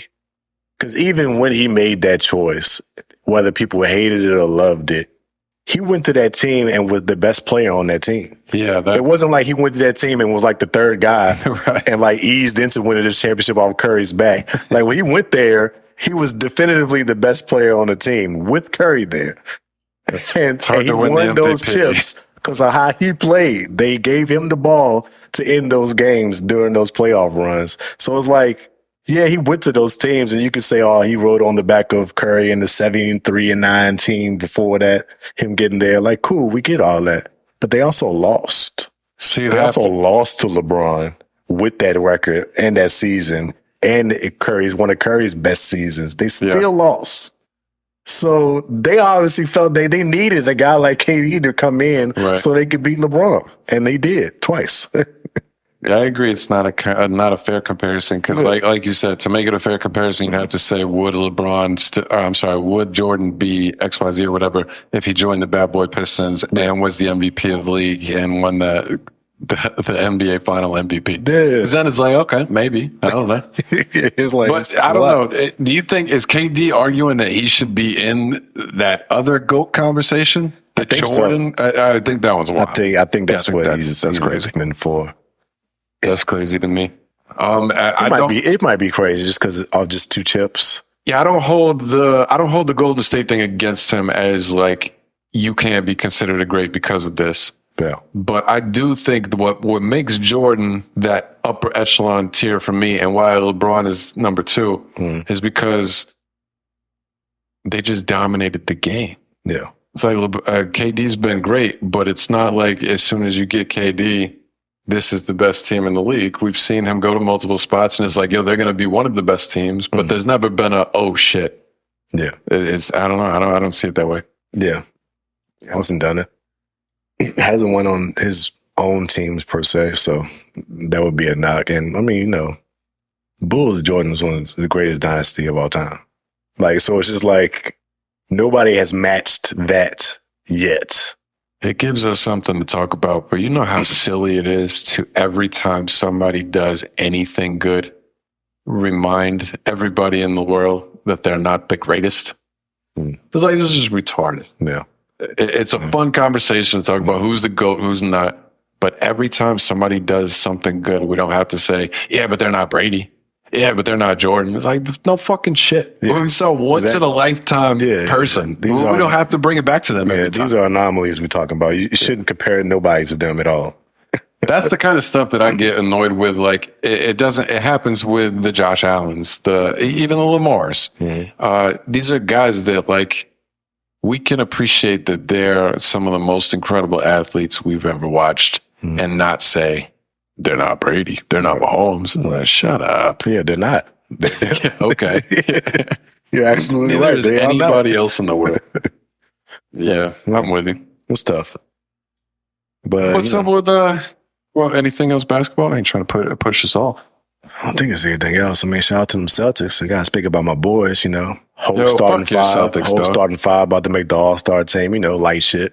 Is that serious? Yeah, fast. Yeah.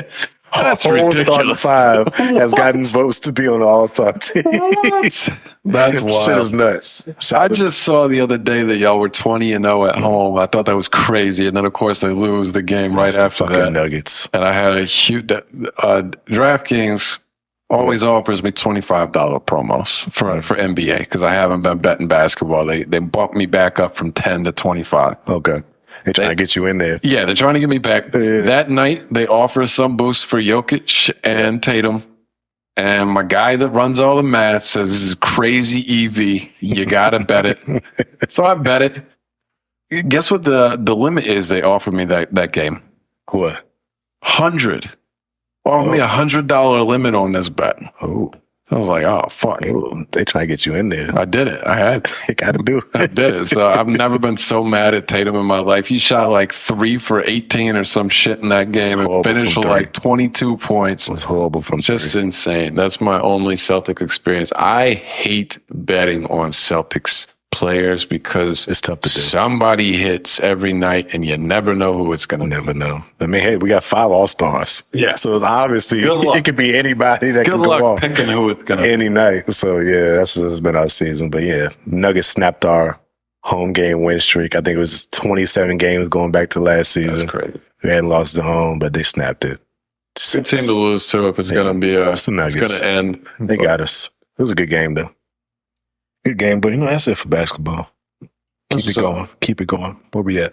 You told me you got some new music that you found, some stuff to share, or, I did. or some good quality stuff dropping. Put me on, son. I did. So, just scrolling on Instagram one day and this post from this random page that I follow Instagram's great.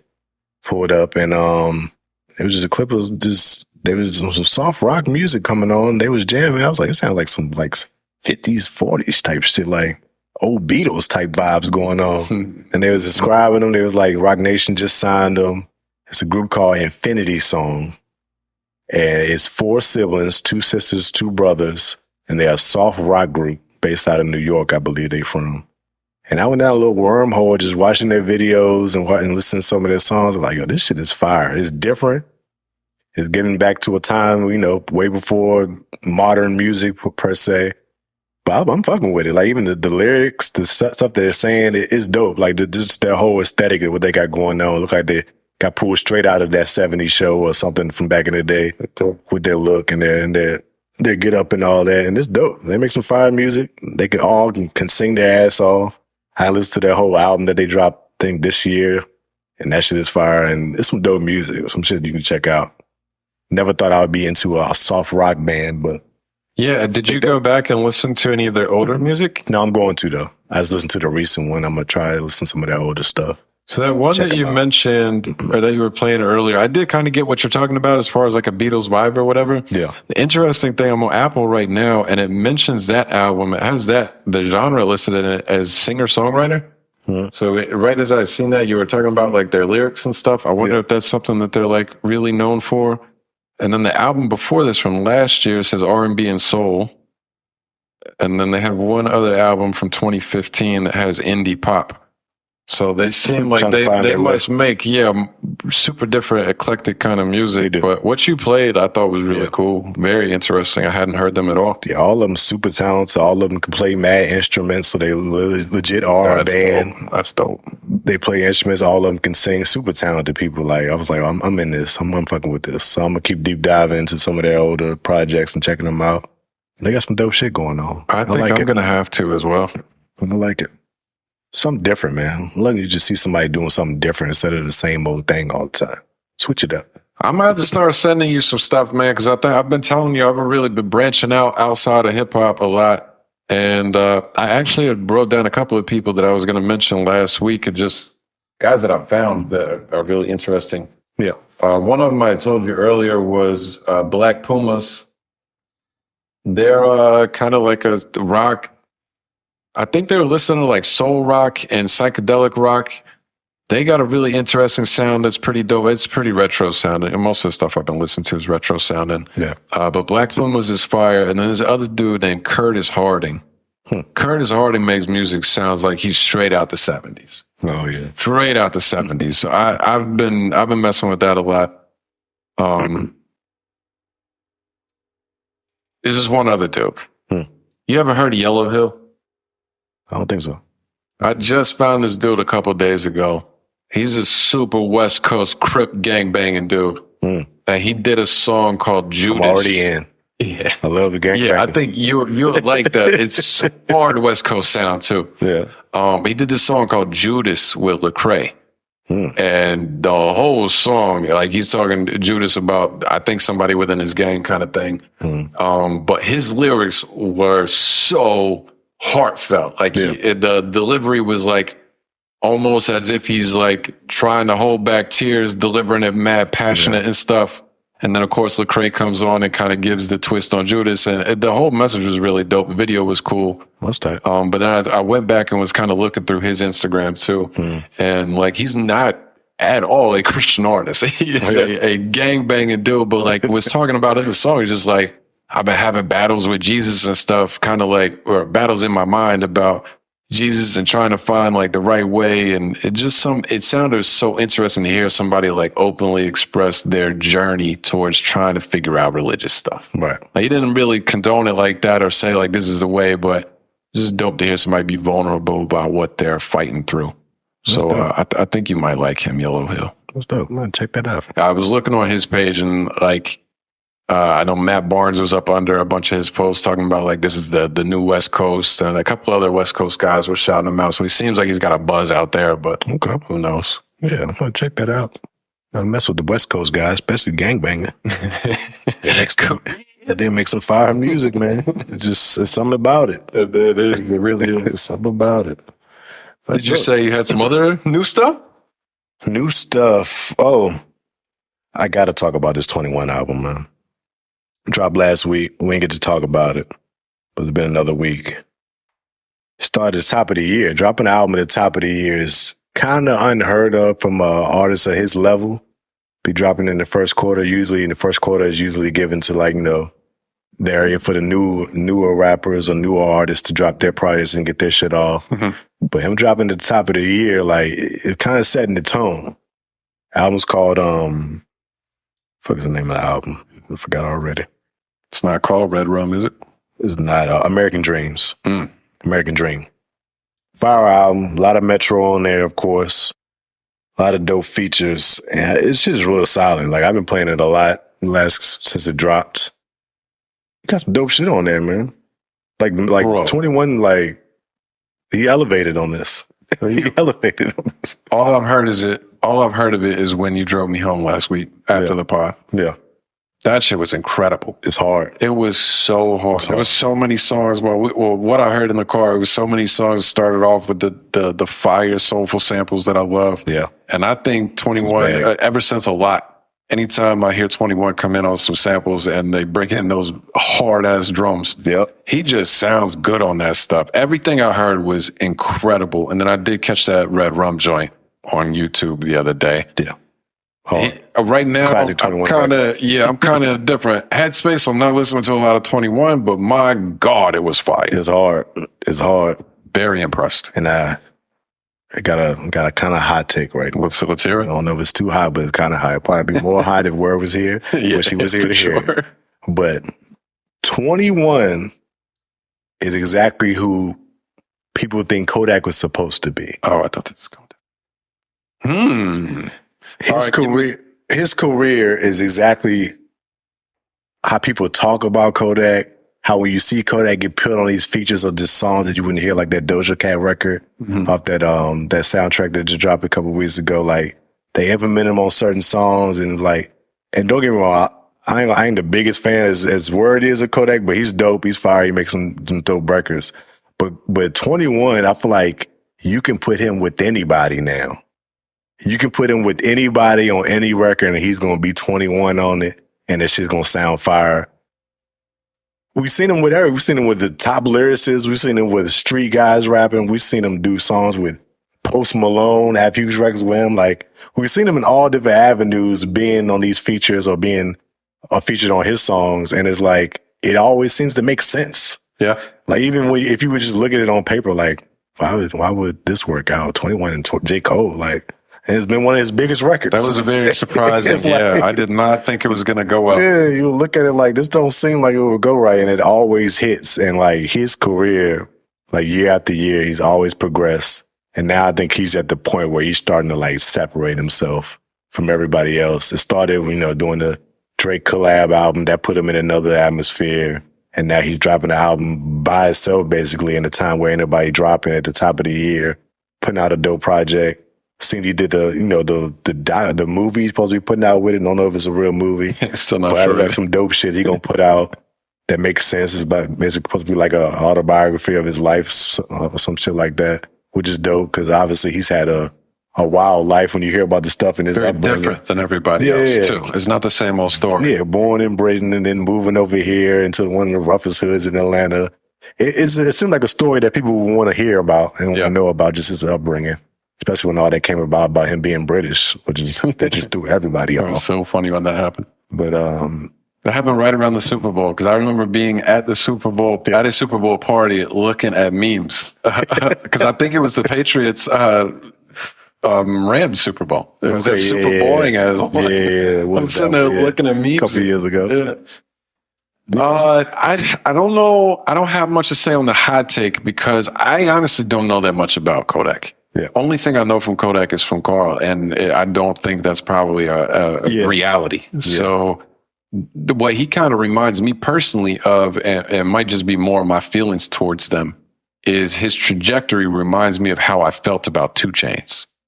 When 2 Chainz and when 21 Savage both initially came out, I thought they were super like trash rappers. They were. And they had a couple of songs that I was like, yo, this joint is pretty fire, but they're people that I laugh at.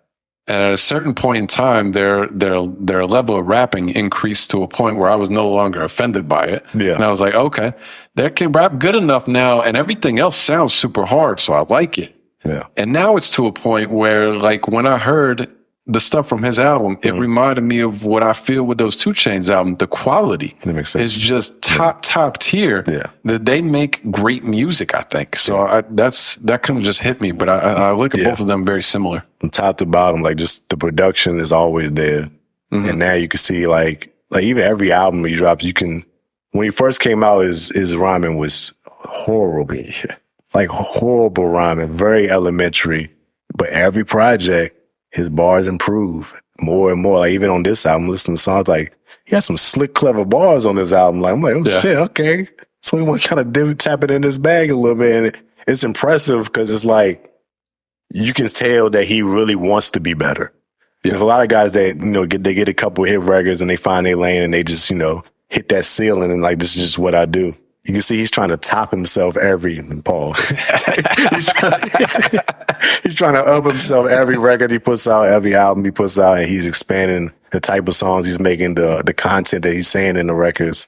And it all makes sense. Like it's gradually stepping up every time to where I don't even feel like he's hit his peak yet. Cause it's been like a slow build up. Like I think he still can elevate more from this where he is now. Like I don't think he's done yet. I don't think he's hit his ceiling yet, and that's great because he's been around for almost a decade. I mean, it's been 7-8 years now, and I don't think he still hasn't hit his peak yet, which is great for him because obviously he still has a lot more career left in him. That initial that Savage Mode album was 2016. Yeah. To my knowledge, that's when he really broke on the scene. Yeah. So this just also popped into my head too. Do you think? I feel like looking through his albums, Savage Mode is obviously when he really burst on the scene. And then in Issa album, Bank Account was huge. But I feel like he was still kind of on that lower tier, still trying to get in the game type thing. I feel like, do you think that song with J. Cole changed his trajectory completely?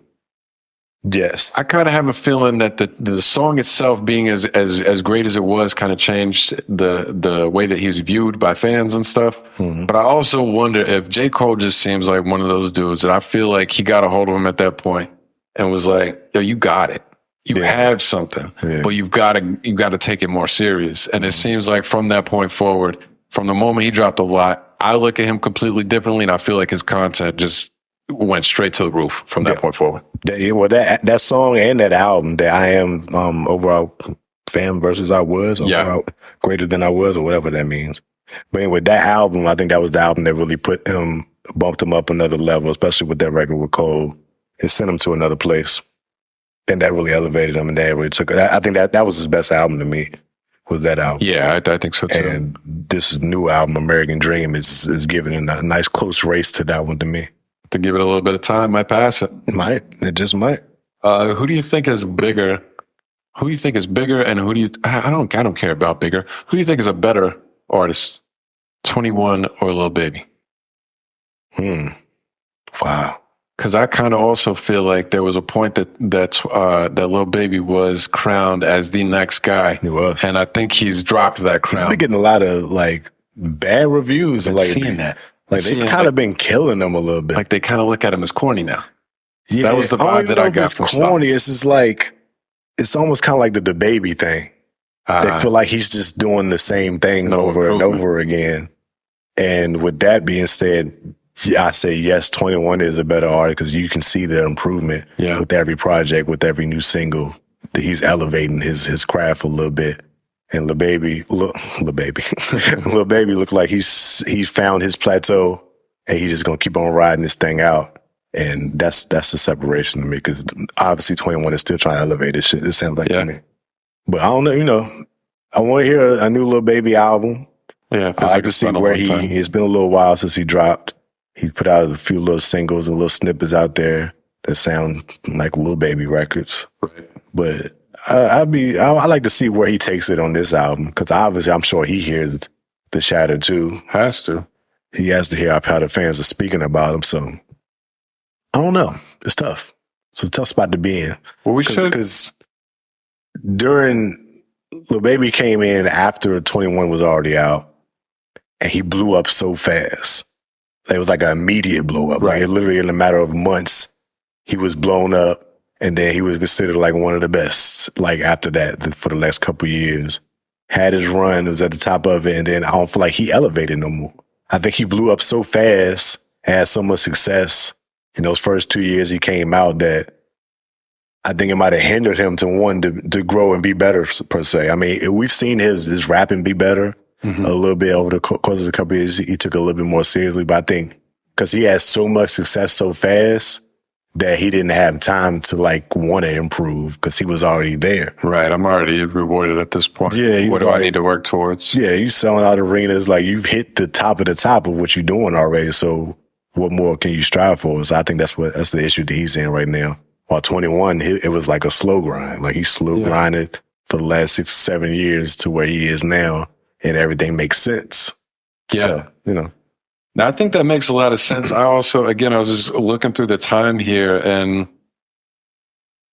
a Drip Harder album is really the first time I heard of Lil Baby with the big hits on there, Drip Too Hard and stuff. That's 2018. Yeah. My Turn, 2020, and It's Only Me is the last one, 2022. So I would assume that we're probably getting an album in 24, if that's the pattern. And I also kind of think he might pop back up and everybody forgets all this shit that they're talking right now. Possibly. People are so fickle with this stuff, man. You don't put out a good album, or you don't put out a banger every year, and people are like, they don't really have it anymore. I hate it. And as soon as they come back, it's like, oh, that shit's fire again. I think we just don't have patience. No just way. Calm down. There's never any patience, especially how fast music comes out these days. It's true. It's like, well, let them chill and come out with something dope. Like, all people think that way. What are we in a rush for? Has there ever been somebody that, I mean, I'm sure there probably has, but that took a little more time than usual to put out an album, and then they put it out and that shit be trash? I don't think that happens very often. Not often. You know what I'm saying? But I think it's when the people are repeatedly putting shit out all the time, then you'll get he just keep doing the same song over and over. Yeah, because he's putting out an album every 3-4 months. Right. Like, you're staying in the same vibe that you was on the last album and this one that you're putting out. Give him some time. See if he can expand on what he did the last time and do something better, So we'll see how it go. I think the other thing that's weird is I don't understand why people have no patience, because there's so much music. So much stuff that comes out. Like I as much as I like Kendrick, I can find a lot of other music that I like in between the years that he doesn't drop albums. I don't need, there's not any particular artist that I'm like, yo, I need a new album from this person. Like, it would be dope. But I got so much other music that I like. So much stuff I don't know how people get so stuck on somebody. So much stuff out there. Doesn't make sense at all. What else you got for music? Oh, the Drake thing? Oh yeah. Last week, Mos Def did like an interview. I don't know who it was with. I can't remember who the platform was. But they just asked him a straight up question like, she seemed like a smart music journalist. She did. Question. I got the vibes of that. Yeah, the question she was asking. I didn't look at the whole interview. Hearing the whole interview was actually pretty good. You know, Mos Def gets really in depth with his look on things. I like Mos. And it makes a lot of sense with stuff he'd be saying. But she was asking him straight up, do you think Drake is hip hop? And he responded with, I think Drake is pop. And then he went on to say, Drake is like, what'd he say? He's like, he had music meant for shopping. Target music with an edge. Shopping with an edge. That's hilarious. And it sounded like a slight, I guess you could say, it would come off like a slight. And, but then when he went on to explain himself, it kind of made sense. It wasn't just like a jab that didn't have no context to it. He started explaining like because his music doesn't move nothing. Mm-hmm. Like he's not talking about nothing that moves you. Of course, people enjoy his content and sit there saying, but he's not saying nothing that moves people. He's saying the light stains, the good bars, the caption bars. No fucking substance. And it's just no substance to it. It's just music that feels good to play in the background. Mm-hmm. And it's like, when you say that, like, yeah, you kind of got a point.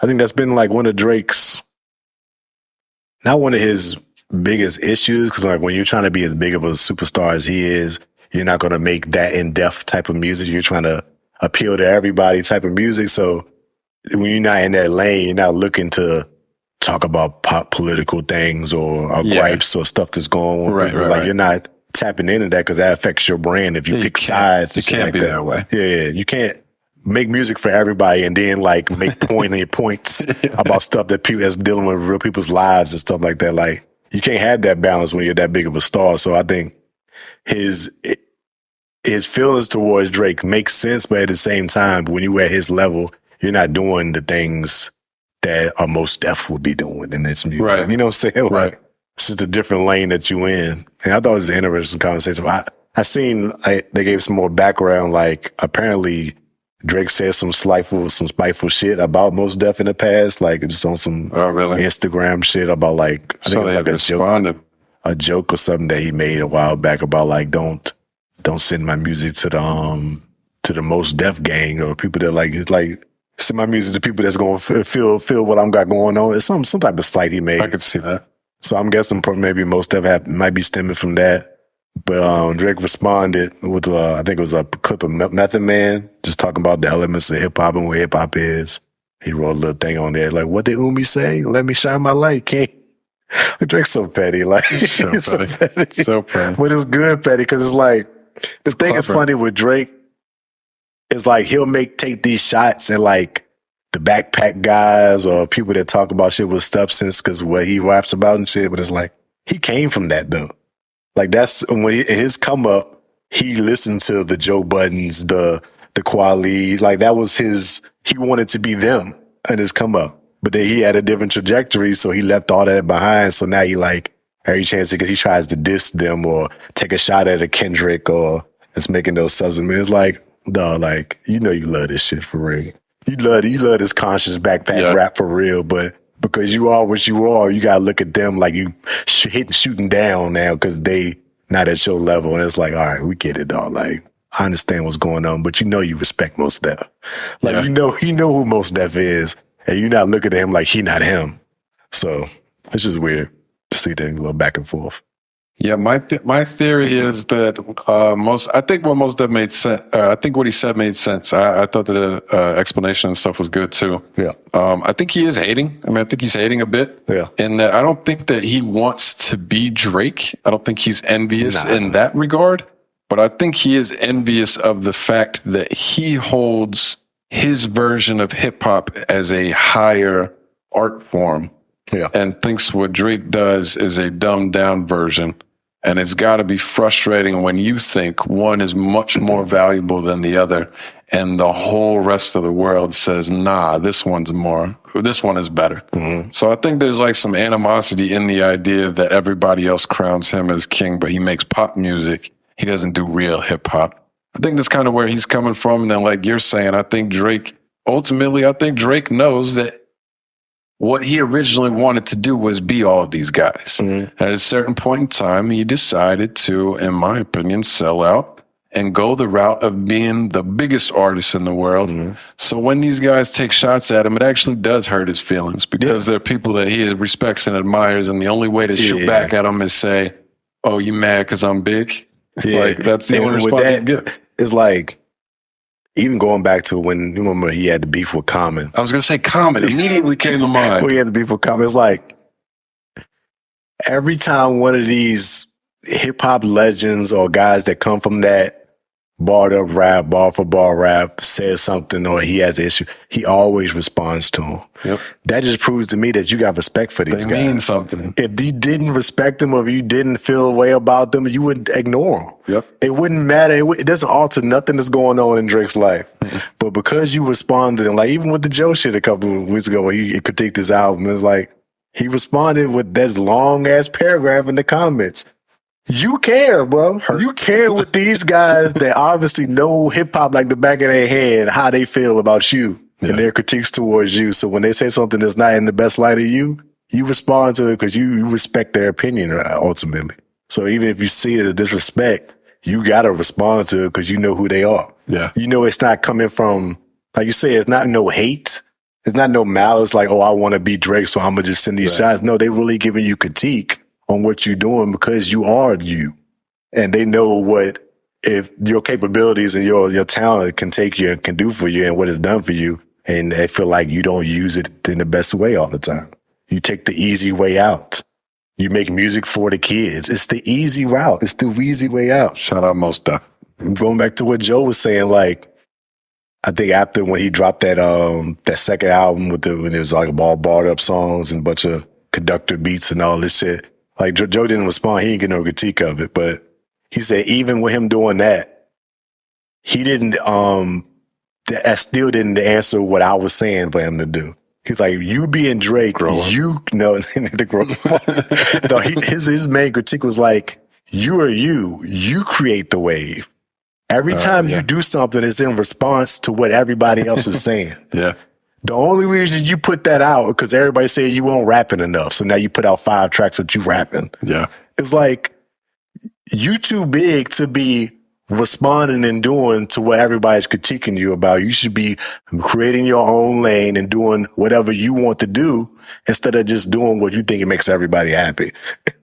And that's Amen, and brother. I was like, that's spot on right there. So he's like, even him doing that, he was like, yeah, so what? So what? He wrapped a lot now. You still just responding to what everybody else said.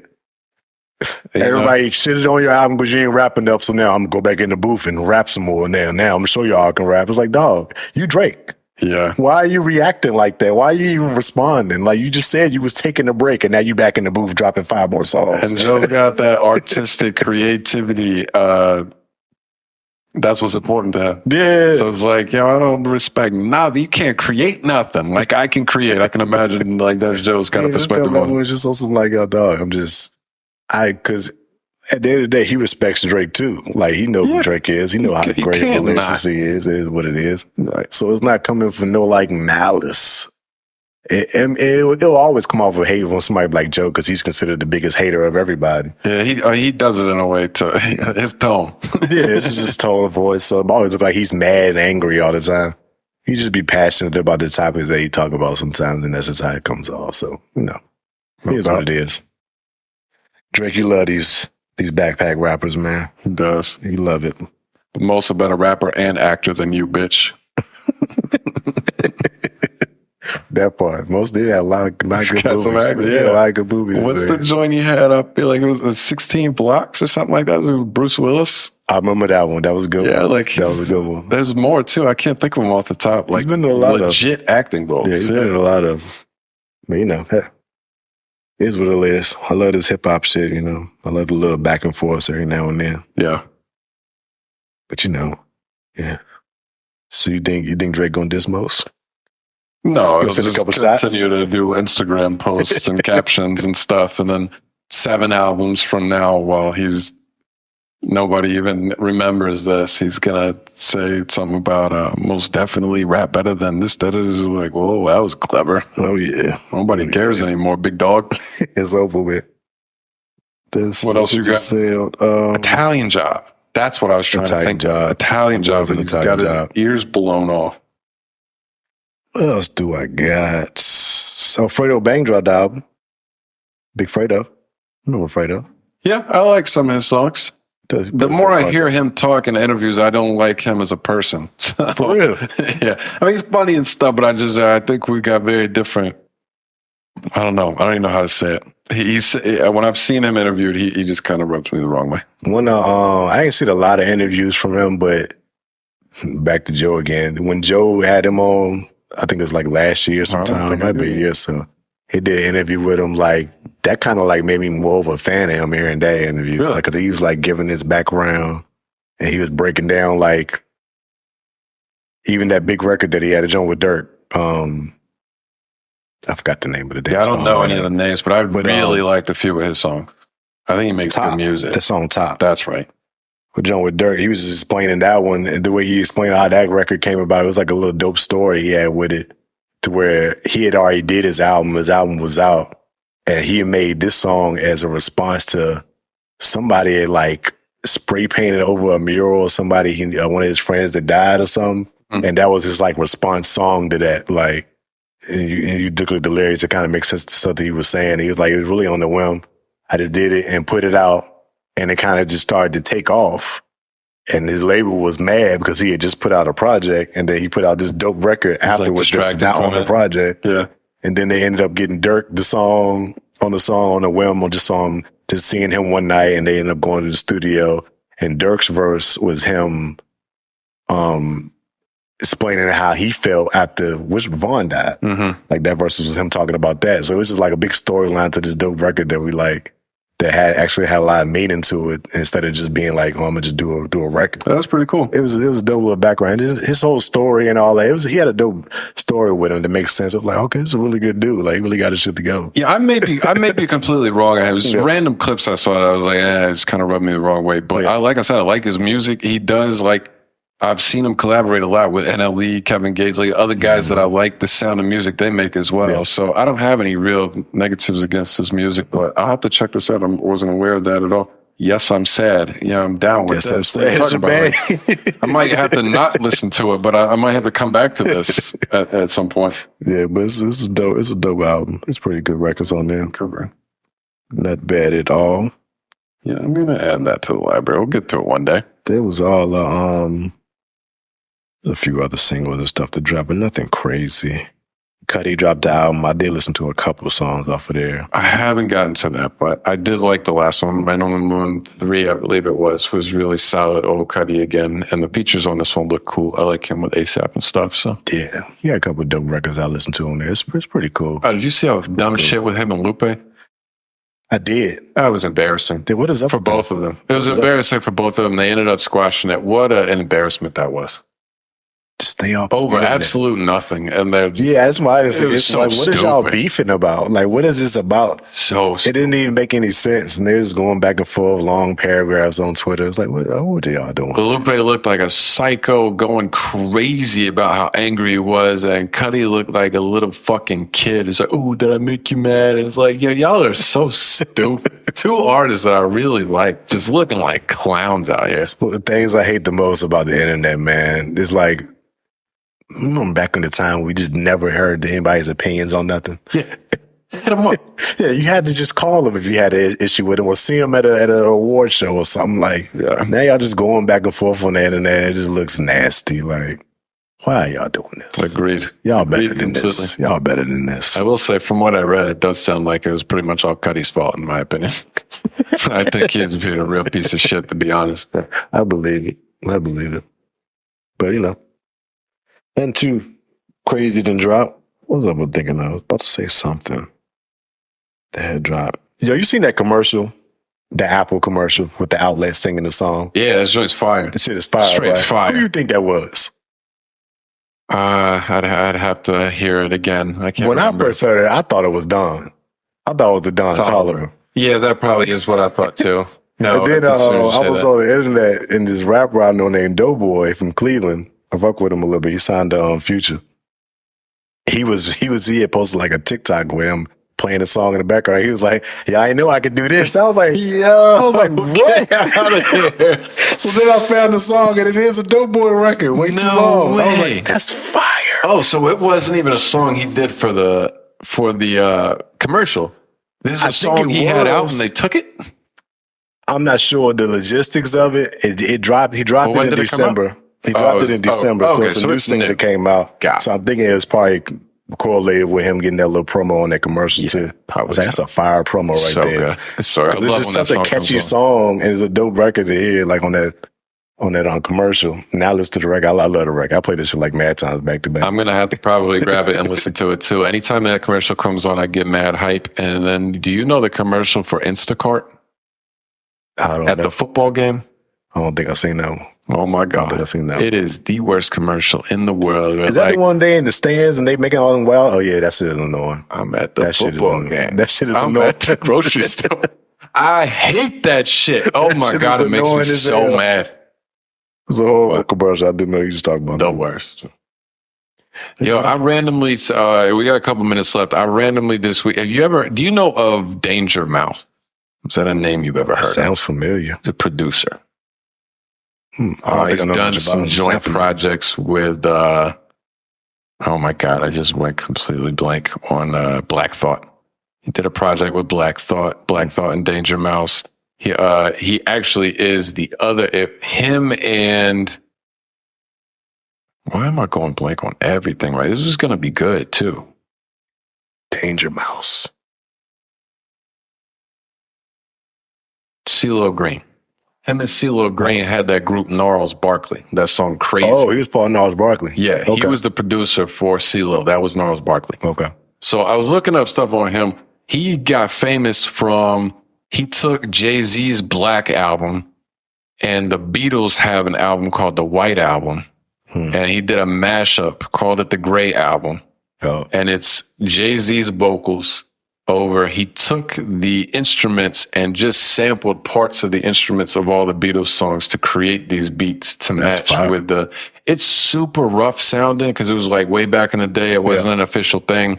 It's on YouTube. I was listening through it though. Super cool concept or whatever. But I was down that rabbit hole and then started looking more I like a couple Gnarls Barkley songs, but I never really listened to like full albums or nothing. I went back, was listening to that shit. Yo, CeeLo Green's pen is retarded. Yeah. I always knew he could sing, but like the metaphors and stuff he was using was like super just like heavy imagery. But then you read the lyrics and I'm like, yo, this is so fucking poetic. Yeah. Like talking about happy faces is the name of the song. And it's actually like talking about how people put on a happy face when they're feeling all this other shit inside. I'm just like, yo, it was super cool. So I did a bunch of stuff looking around Danger Mouse and Gnarls Barkley. That's what I've been looking into the last couple of days. Just kind of, I like finding those weird music things. Well, that's dope. It's not like, tired of hearing about Drake. Some different shit. Yeah. Tired of hearing about Drake and Michael Jackson and like the greatest. There's a lot of really cool stories of other artists that are like dope, but not the greatest of all time. Yeah. People make some fire shit out there, man. Definitely. Just gotta look for it. Nothing wrong with that. You got anything else here before we wrap up? I believe I've talked about everything I got to say. And I think I have too. Another album. I did like that K-Camp album to drop. Oh yeah? You've always been breaking news. Doc Rivers is now the coach of the Bucks. Breaking news. Probably had that set up a week ago. Of course they did. Well, that's cool. I like Doc. Sense. I know they'll probably fizzle out and he'll get blamed again, but I like Doc. Yeah. It's good for him. Yeah. He deserves to be coaching somebody out here. He's been out here sideline reporting. Well, not sideline reporting. He's been down some games, commentating games and stuff. Look at that. 21 about to be on Club Shay Shay. Uh-oh. Look at that. About to go down. But yeah, it's been some dope shit going on, man. I'm excited to see how everything else plays out. Yeah. I don't think I got nothing else, though. Well, next week, we'll have an update on the NFL playoffs.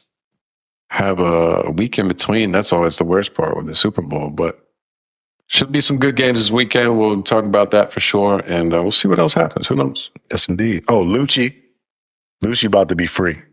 3 months? Wife and Lucci. 3.5 months. He's getting out. Shout out to him. I fuck with Lucci a lot. There you go. My favorite artist. Few random songs I like. Not anybody I've listened to very much. Yeah. He had a nice little run back in 2016, 2015-ish. Yeah. He had a nice little run, but, he's been locked down for a couple of years now. About to get out. Shout out to him. Congratulations. Hopefully Thug will be next. We'll see. We'll see. We'll see how it goes. Good luck. Any dad joke for us? Do I have it? I think I might. Spot. It's been a minute. I think I might. I might have some in the tuck. I feel like I did that one before, but I wrote it down again. Oh, this is kind of like a dark joke. Oh, let's go. Let's go. This is a dark joke. All right. What's a reverse exorcism? I heard this one. You might have heard it. This is when the priest has sex with a little boy. This is when the demon tells the priest to get out the child. Yeah, it was something like that. That shit is Do you terrible. remember where you heard that? It was some clip I seen, some random clip. I think he was like, It's probably the same one I saw. filming his grandma or something. It was like an older lady. Yeah, just a shot. Yeah. That's all he does. It was just tell wildly flagrant jokes to grandma, and her response is I gotta hilarious. write that one down. That's just wild. Yep, I did see that. That's a good one. That's just wild. But yeah, all that good stuff. You got anything else? You watching any good shows lately? New shows? No, I haven't been not tuned into much. I watched that. I finished that a couple weeks ago. The Act. You heard about that with that girl? What's the girl's name? I forgot her name. I Then did hear about this, but I don't know what. is it Gabby? Gabby something. The Act. There's a series on Hulu. It kind of blew back up. Oh, She just got freed. Blanchard.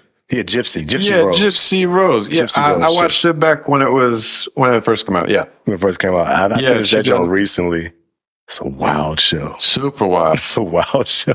That's that thing that Eminem used to talk about. His mom was the same. That was the Munchausen syndrome, Oh yeah. where they like pretend or they believe that there's something wrong, like medically, and it's not, or they fake Yeah. it, or they're addicted to like being medically fucked up, and they do I it to think their she kids. was wild, sickly and shit. That shit was wild. It's Yeah, a wild story. insane. She just got freed a couple months ago, and it's crazy. I think I looked at her boyfriend's still page. locked She up. got like 7 million followers or something. Yeah. Like it's just wild how like these like messed up people, so to speak, get all this fandom and like get mad fans. It's like, what is wrong with He got an extra lot of sympathy because of the stuff that was done to her, but it is really weird that like she's a murderer. Yeah, like Yeah. you helped your mom get killed. Like you Yeah. facilitated your mom get murdered. This is she was fucked up. Like go based on all the show, she did some fucked up Yeah, shit too. I don't know how to feel about it, honestly. Like, who do you get weird. mad at when a kid like kills an abusive parent? I don't know. Like, they're still wild for like, especially the way she did it. Like, it was like Yeah. fully thought out and planned Yeah, to like all kill the way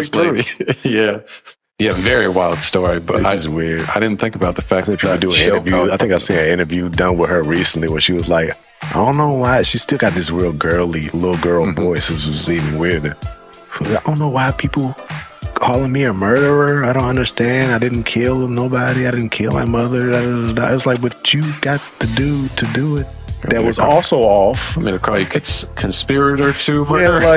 like you facilitated the situation, so it's not like you should get off. But it is what it is. Agreed. Well, we appreciate your listening. We'll be back next week with another episode. Peace out. Cheers.